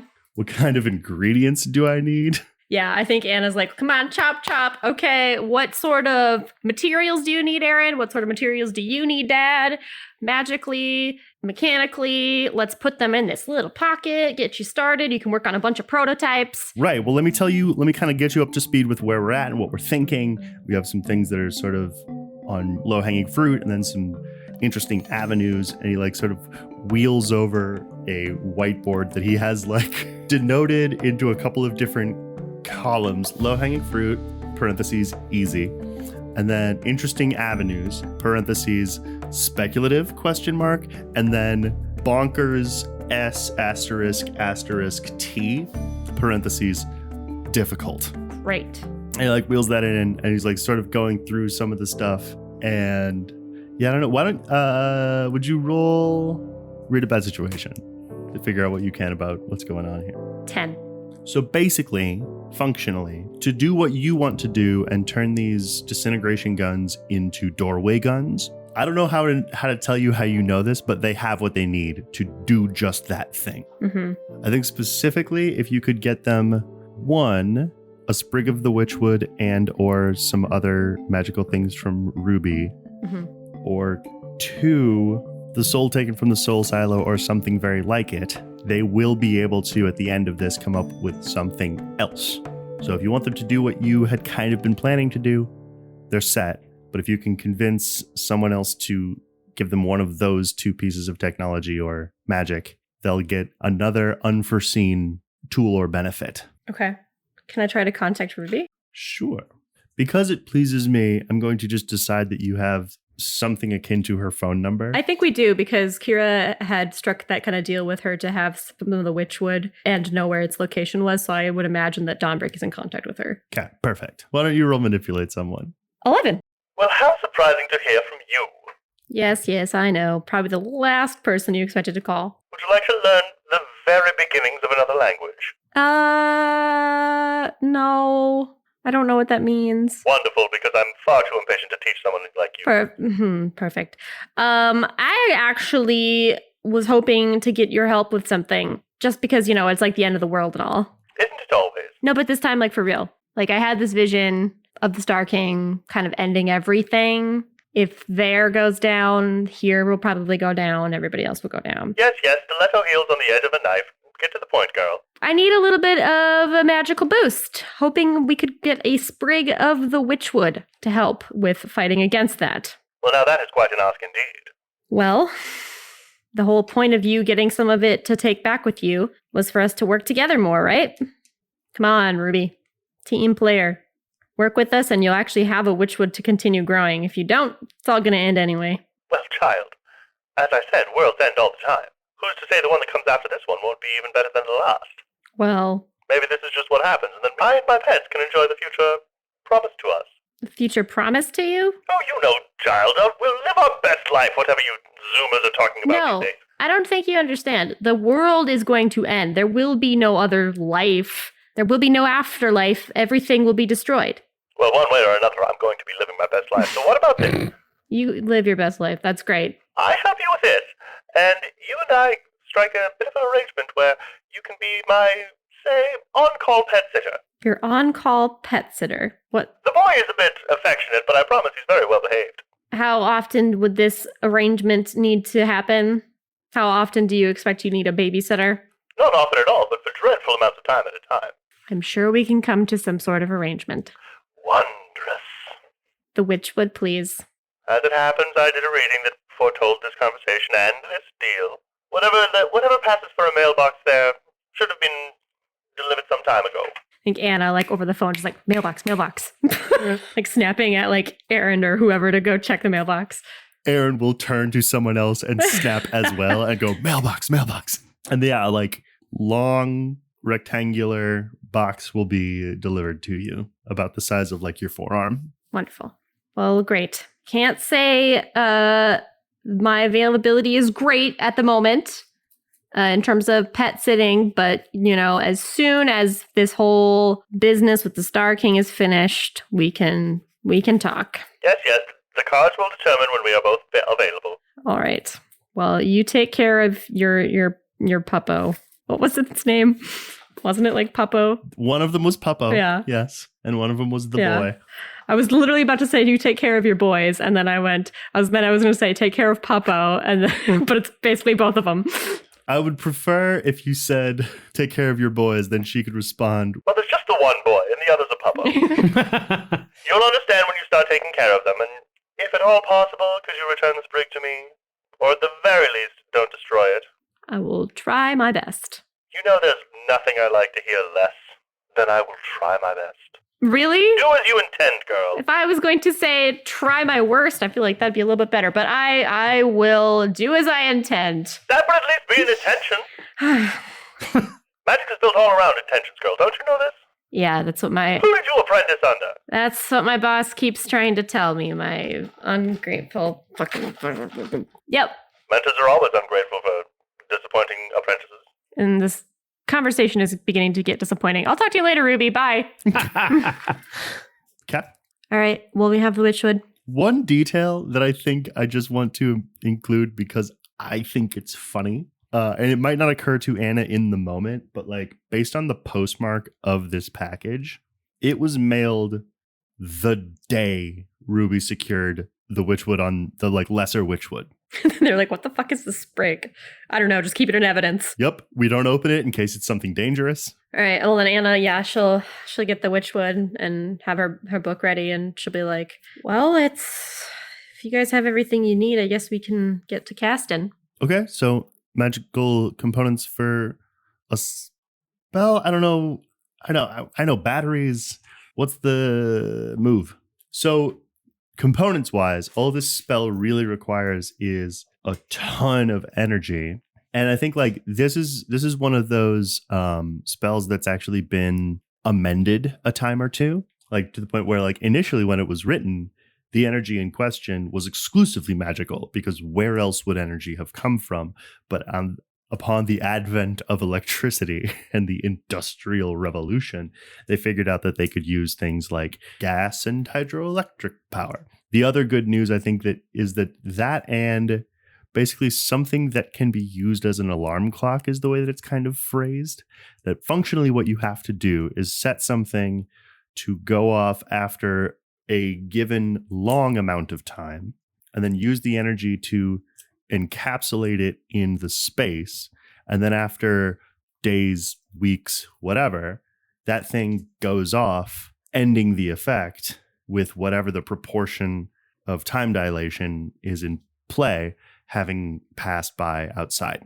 If you're looking at it in any capacity, Aaron is absolutely annoyingly little brother style, looking over your shoulder. And he's like kind of looking at some numbers along the side that don't really make much sense to you. And he's like, oh yeah, totally. I use that much waking up in the morning. Okay. And then yeah, I have one of those internally.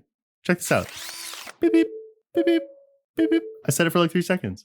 And then he like holds up his wrist, and then a little window in the cybernetic skin slides open, and there's a little smartwatch inside. Yeah, I got all that right here. Neat. Okay, so we got your clock, and then we just need some energy.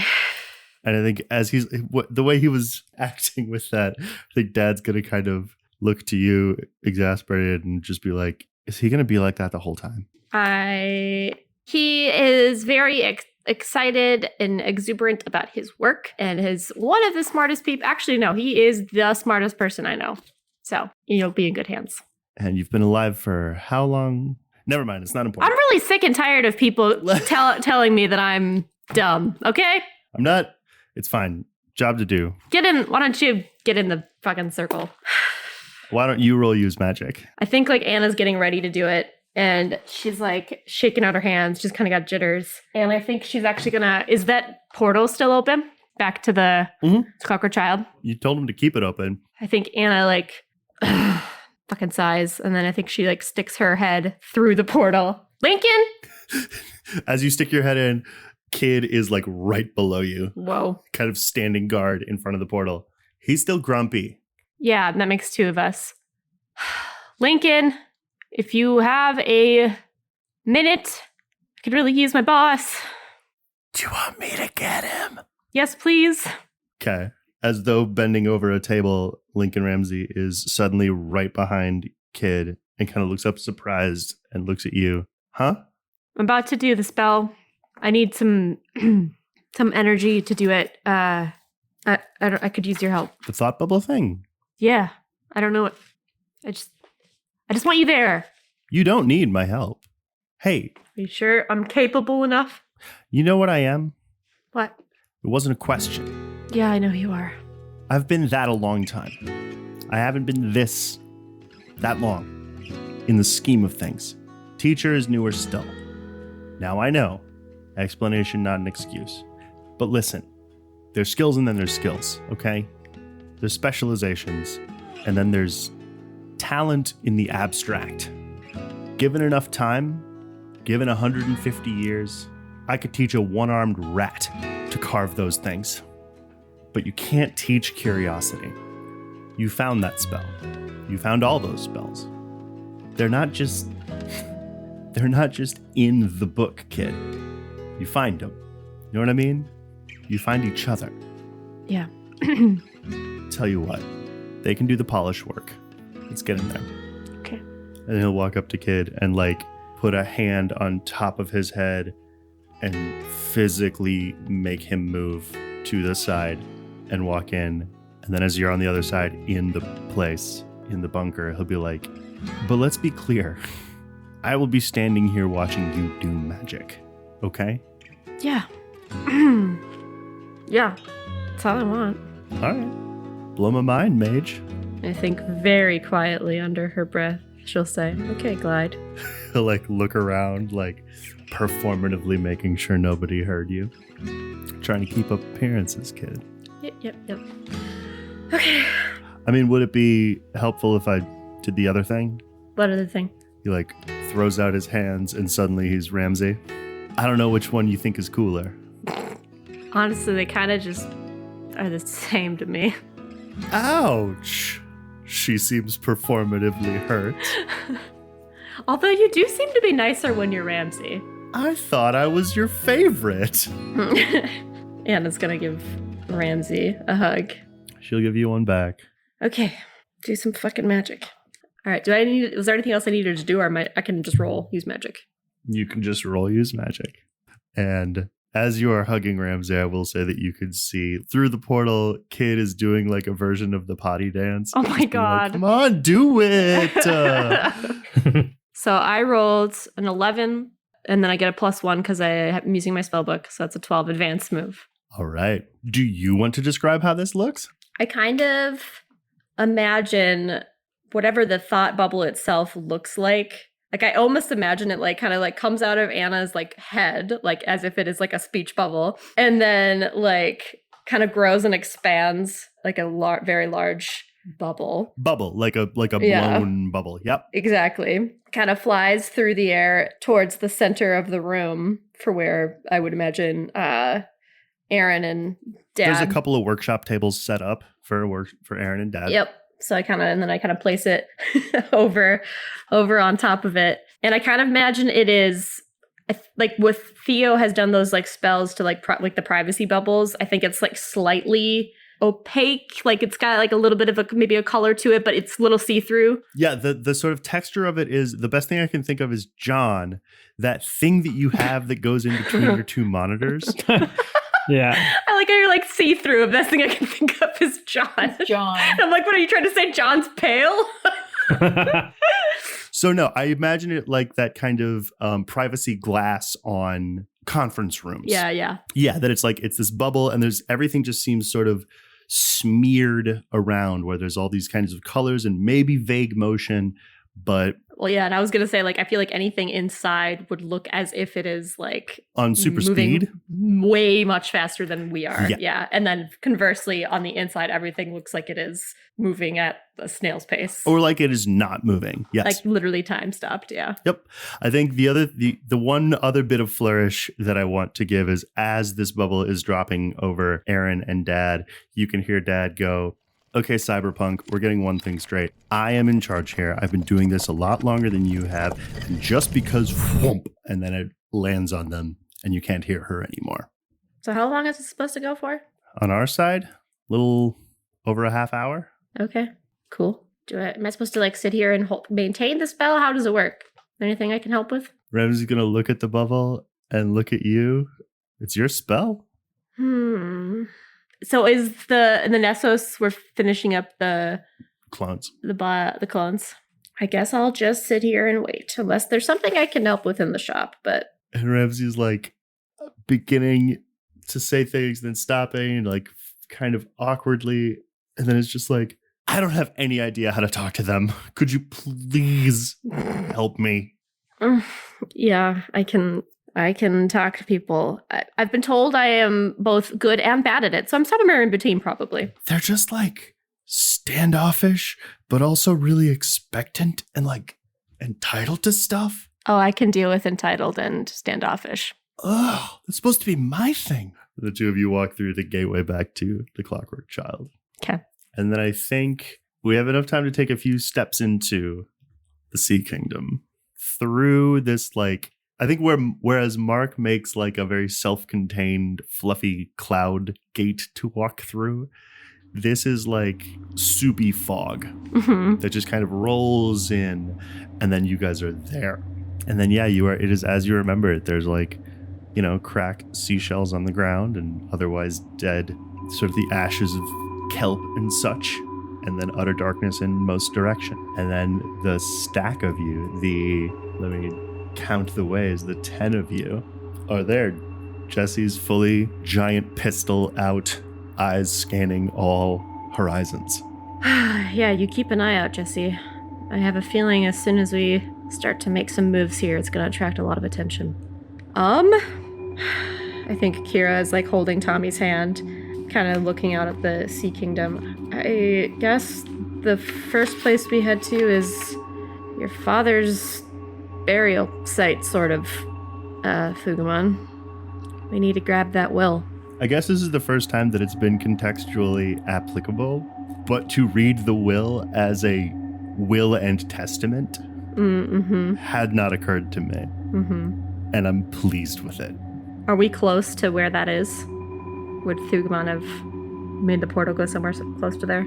I honestly think the place that Thugumon probably took you, I mean, obviously his first place to go would have been the cave house, but I think the place that he took you is the, it's a kind of, it appears at first to be this sort of similarly blank, blasted expanse, but there is a sort of rotted wood chair.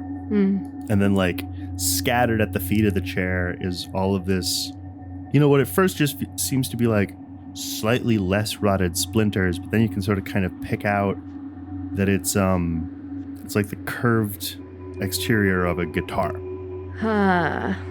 This is where Endragoras was before. Yeah. So, and that was right where the will was, right? Below. Like, it was very close, but below. Okay. Well, I think there's a few of you here that might be able to help with this. We better start digging.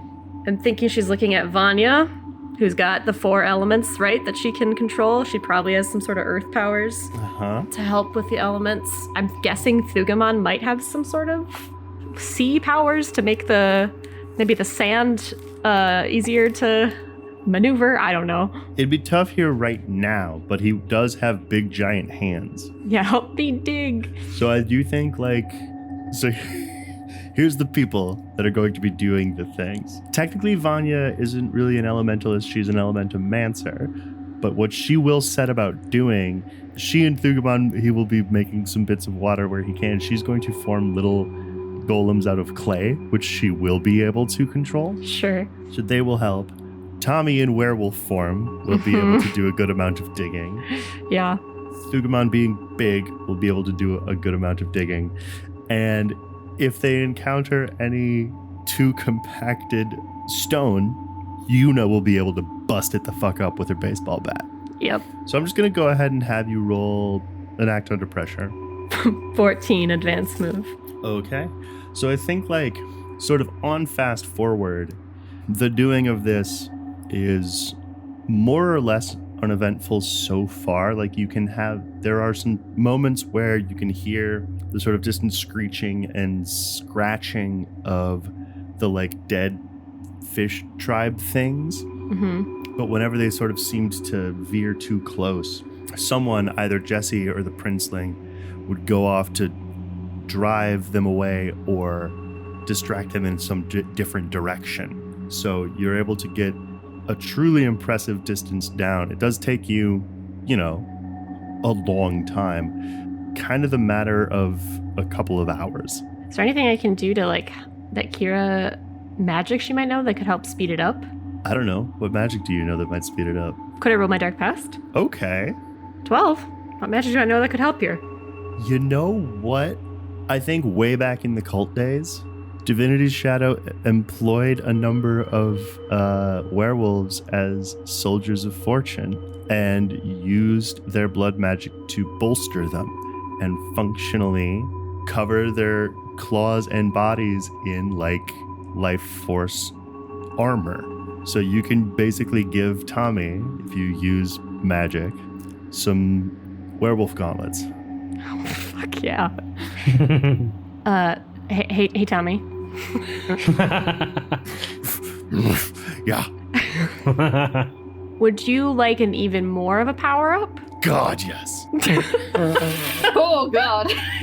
Okay, great. I think I have something that could help here. This is gonna be weird. Would this be something that she could kind of channel her life drain? Basically, yes. Magic? Yeah. Okay. 11. Okay. I get a +1 on my next roll. So you will take 1 harm to do this. That is okay. You'll take his giant wolf paws in your hands. Do that thing where you try to conceal the fact that you are in pain.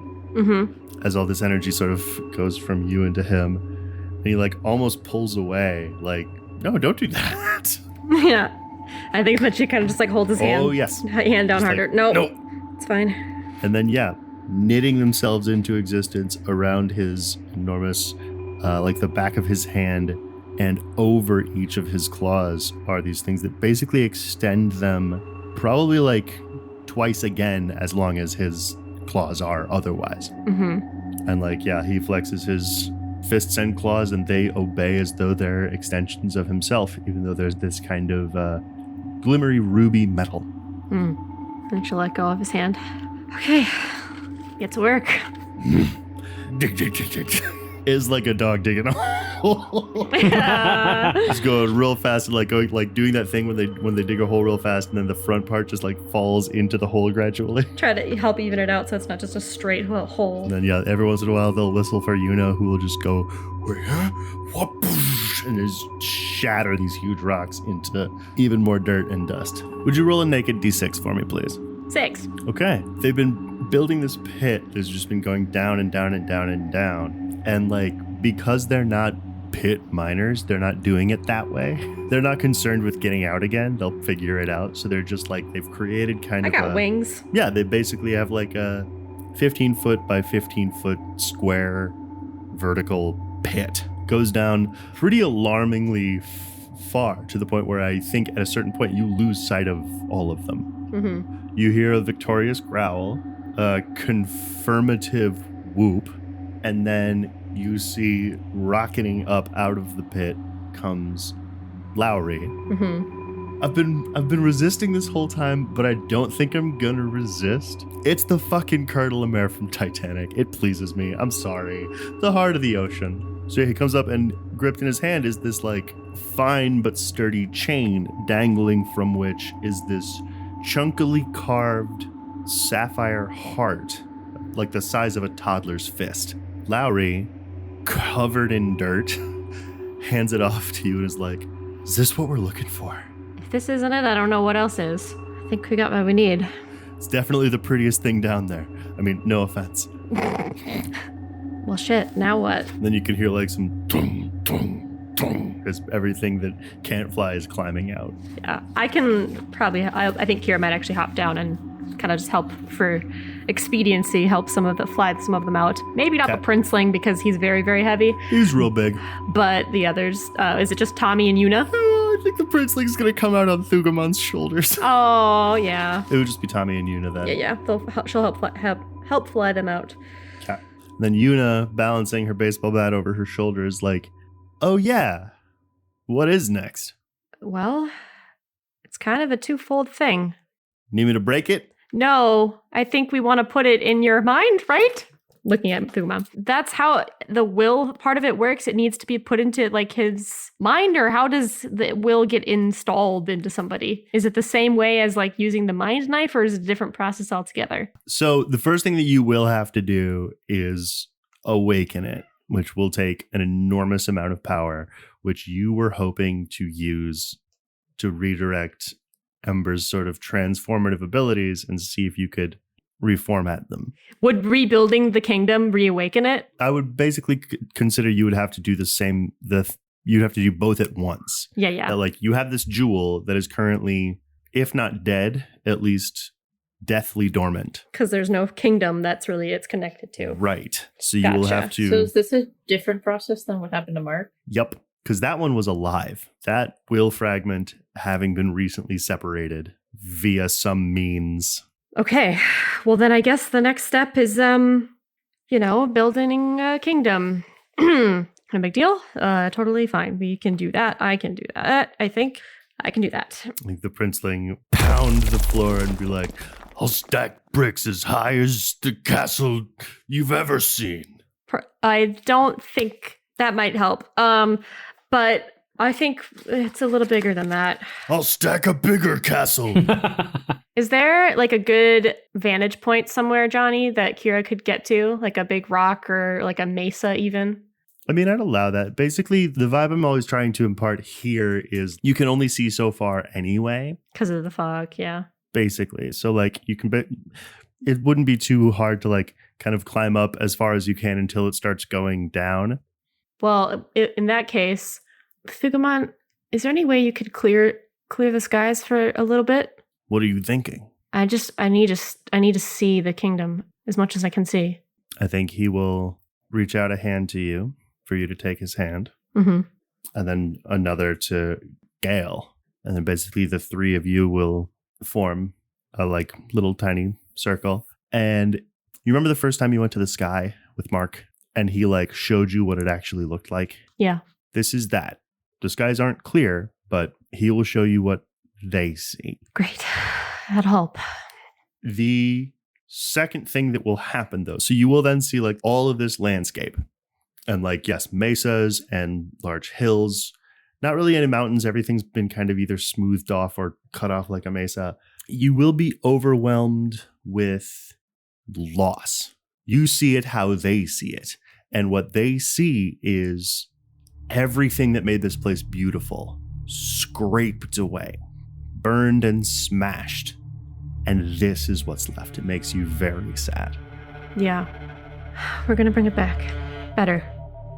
I think Kira turns to Tommy and gives him a kiss. Wish me luck. I don't have to. You got this. Yeah. Kira's gonna like fly up to the highest point that she can, have the little necklace in her hand, looking out at the destruction around her and thinking of how some power that was like born of her did this. She takes a couple deep breaths, and I think she's kind of like prepping herself to try to awaken this power. I guess I thought I'd feel proud. Yeah. It's pretty sad to see it like this. It's like something in me wants to see it as an accomplishment. I know what was here before. And I know I'm partly responsible for it being this now. And the degree of change, quantity, it's what I'm supposed to do. We can bring change, but not all change has to be this. It can be something else. And I want that for this place. But what if this is all I can do? All we can do? What if we're just bulldozer? Just a hammer? Just a flame? Just a weapon? I think Kira is playing back just like moments in her memory of all of the times that she's had those same thoughts or people have told her that same kind of thing.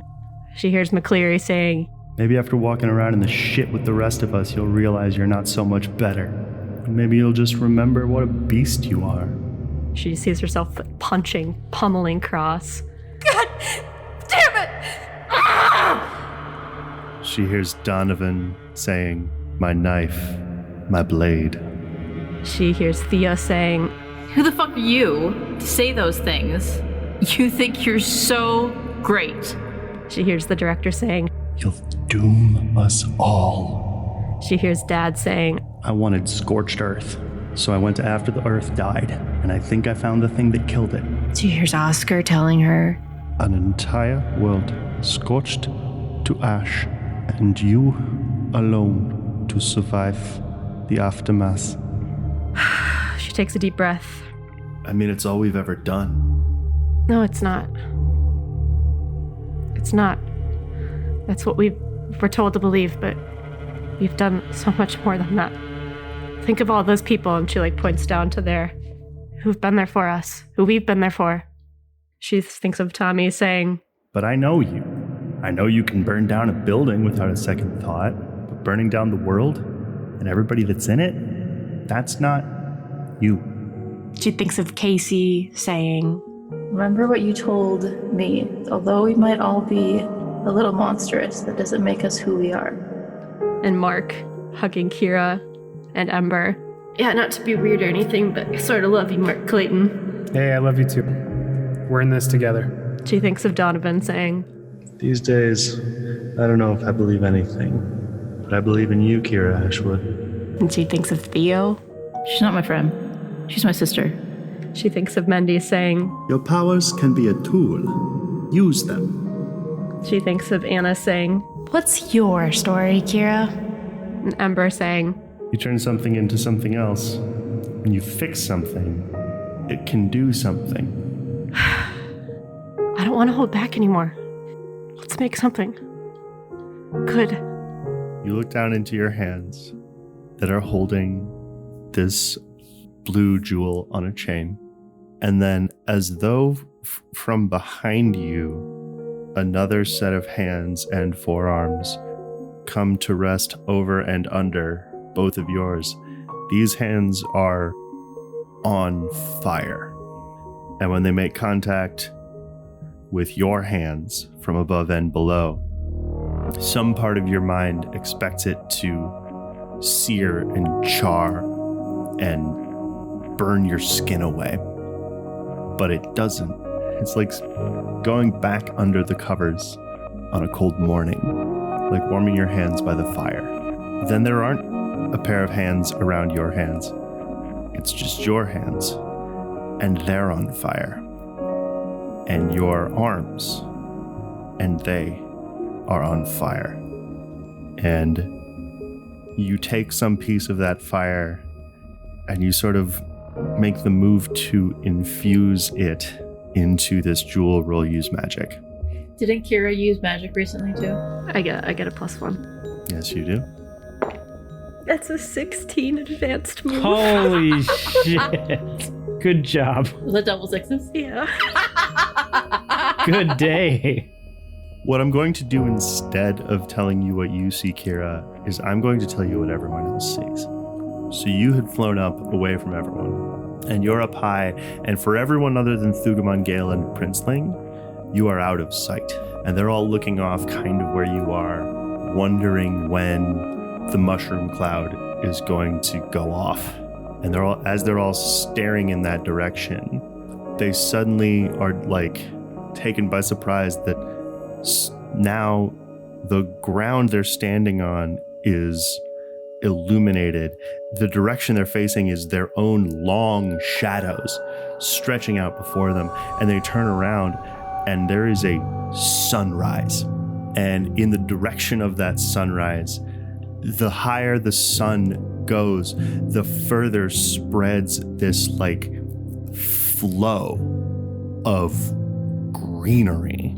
And all of these, what you can kind of tell as it approaches is that all of these shattered bits of crushed shells are coalescing or reforming or growing together into these huge stacks and growing up into these spires of coral that go up like skyscrapers. As wide and as tall, you could put a city in one of those, and there are dozens, and they keep coming. And then there are things that had been blank pits that are suddenly splashing from nowhere, from below, from above, impossible to tell, are just growing these lakes. And then from them, as though from below, are popping up to the surface these huge lily pads. And then, like they were there all the time, just waiting for the water, dozens of fish. And the sky, to all of you that had seen just this blank, distant nothingness, it just turns blue as the sea.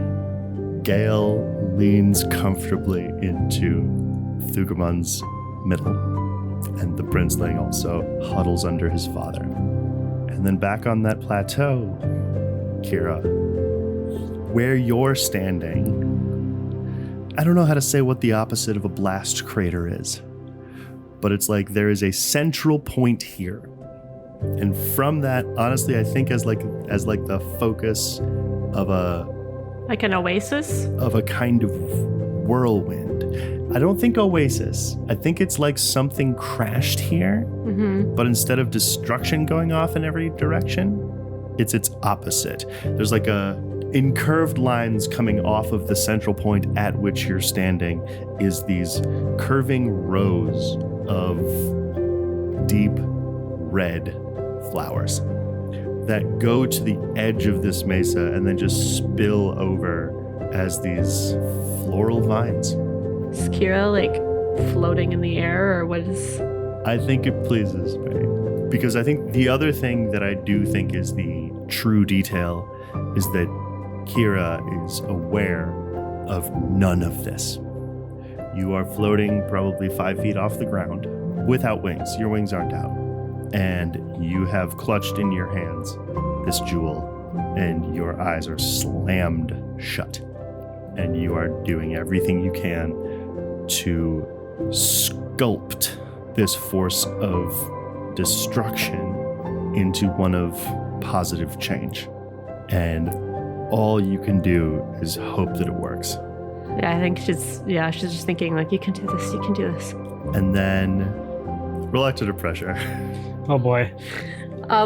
16 again, because I rolled double sixes again and I got a +1 forward for using magic. Okay. Advance. Jesus. Something is coming towards you very quickly, and open your eyes and brace and assume it to be a threat. And then you are, for just a second, taken very by surprise by what's been done to this place, because you've opened your eyes to essentially a different world. And then you can see what's coming towards you. It's a grinning Lowry who tackles you and flies you up into the air and is like, woohoo! Holding you like under your arms and is like, look at that! Holy shit! It worked! It did. It worked. It actually worked. It's just like the sky. I never thought I'd see the sea. Let's get you back to your boyfriend. Yeah. And then, he'll fly you back down. Question, I need clarification. Have Kira and Ember, like, integrated? More than ever before, at the very least. Is she still on fire? Rob, are you gonna get burned? Yes, but only like a Dragon Ball Z character. There's a kind of aura, an ambient heat. Okay. Like, it is for sure definitely dimming at this moment. Mm-hmm. But I think, for the foreseeable, the way I kind of think I want to run it, I don't think she's fully integrated in the therapeutic terminology. Yeah. But she's part of the system now, in a way that she hadn't been before. You can talk to her. You can access her knowledge. You can access her power. She wants what you want. She's your sister now. Kira comes back down to the ground and like runs into Tommy and just like wraps him in a hug and just starts crying. I did. Told you. And I think she kind of just like keeps holding him. Oh, you're always much smarter than me, Tommy Sparks. God, I hope not. Oh, okay, well, she holds the necklace out. I think this needs to go with you, Fugamon. It's now or never. And he looks meaningfully at Gale, who meaningfully nods. What do we have to do? Do you just like put it on? Based on what Mark did. Yes. Fugamon will kind of take it from you and be like, this has basically never been done before. Well, at least once before. Princes don't do this, especially not prodigal princes. And then, this is a weird idea, but he's going to do it. He's going to take the jewel in one hand and grip the chain in the other and then raise his head to the sky. But there's no one in the universe who loves this place more than me. And he's going to rip off the chain and swallow the jewel. Oh. Calm down there. Is that supposed to happen? But then what is going to happen is like upward shot of blue-white energy that will like break a hole in the clouds above. And then basically in every direction around you, but not where you are, there will be a insane downpour. Oh. And like you guys are in the eye of this storm. You're kind of looking around and being surprised by all of this. And then when you look back at Thugamon, he has grown a great bushy beard, floating above and behind his horns, ethereal crown adorned with shiny looking valuable seashells. And I'm going to say he will look at you and he will say, "Shall I show you to my castle then?" Oh my god. Executive producer Jonny Grubb.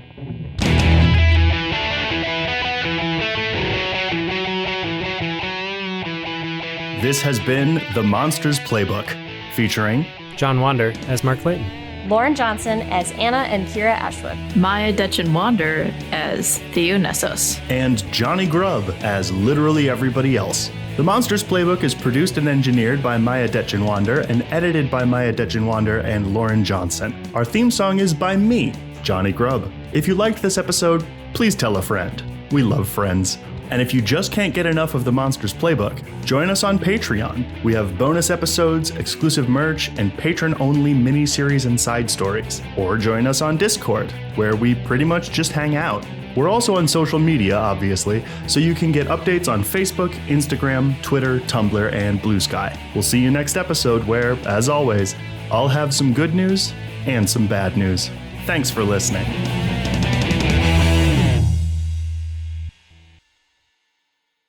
What the hell? Do I need to separate you two? No, you said there was a cardinal. Now you guys like what are you guys doing right It's okay. It's okay. Don't, continue. I'm sorry, I'll behave.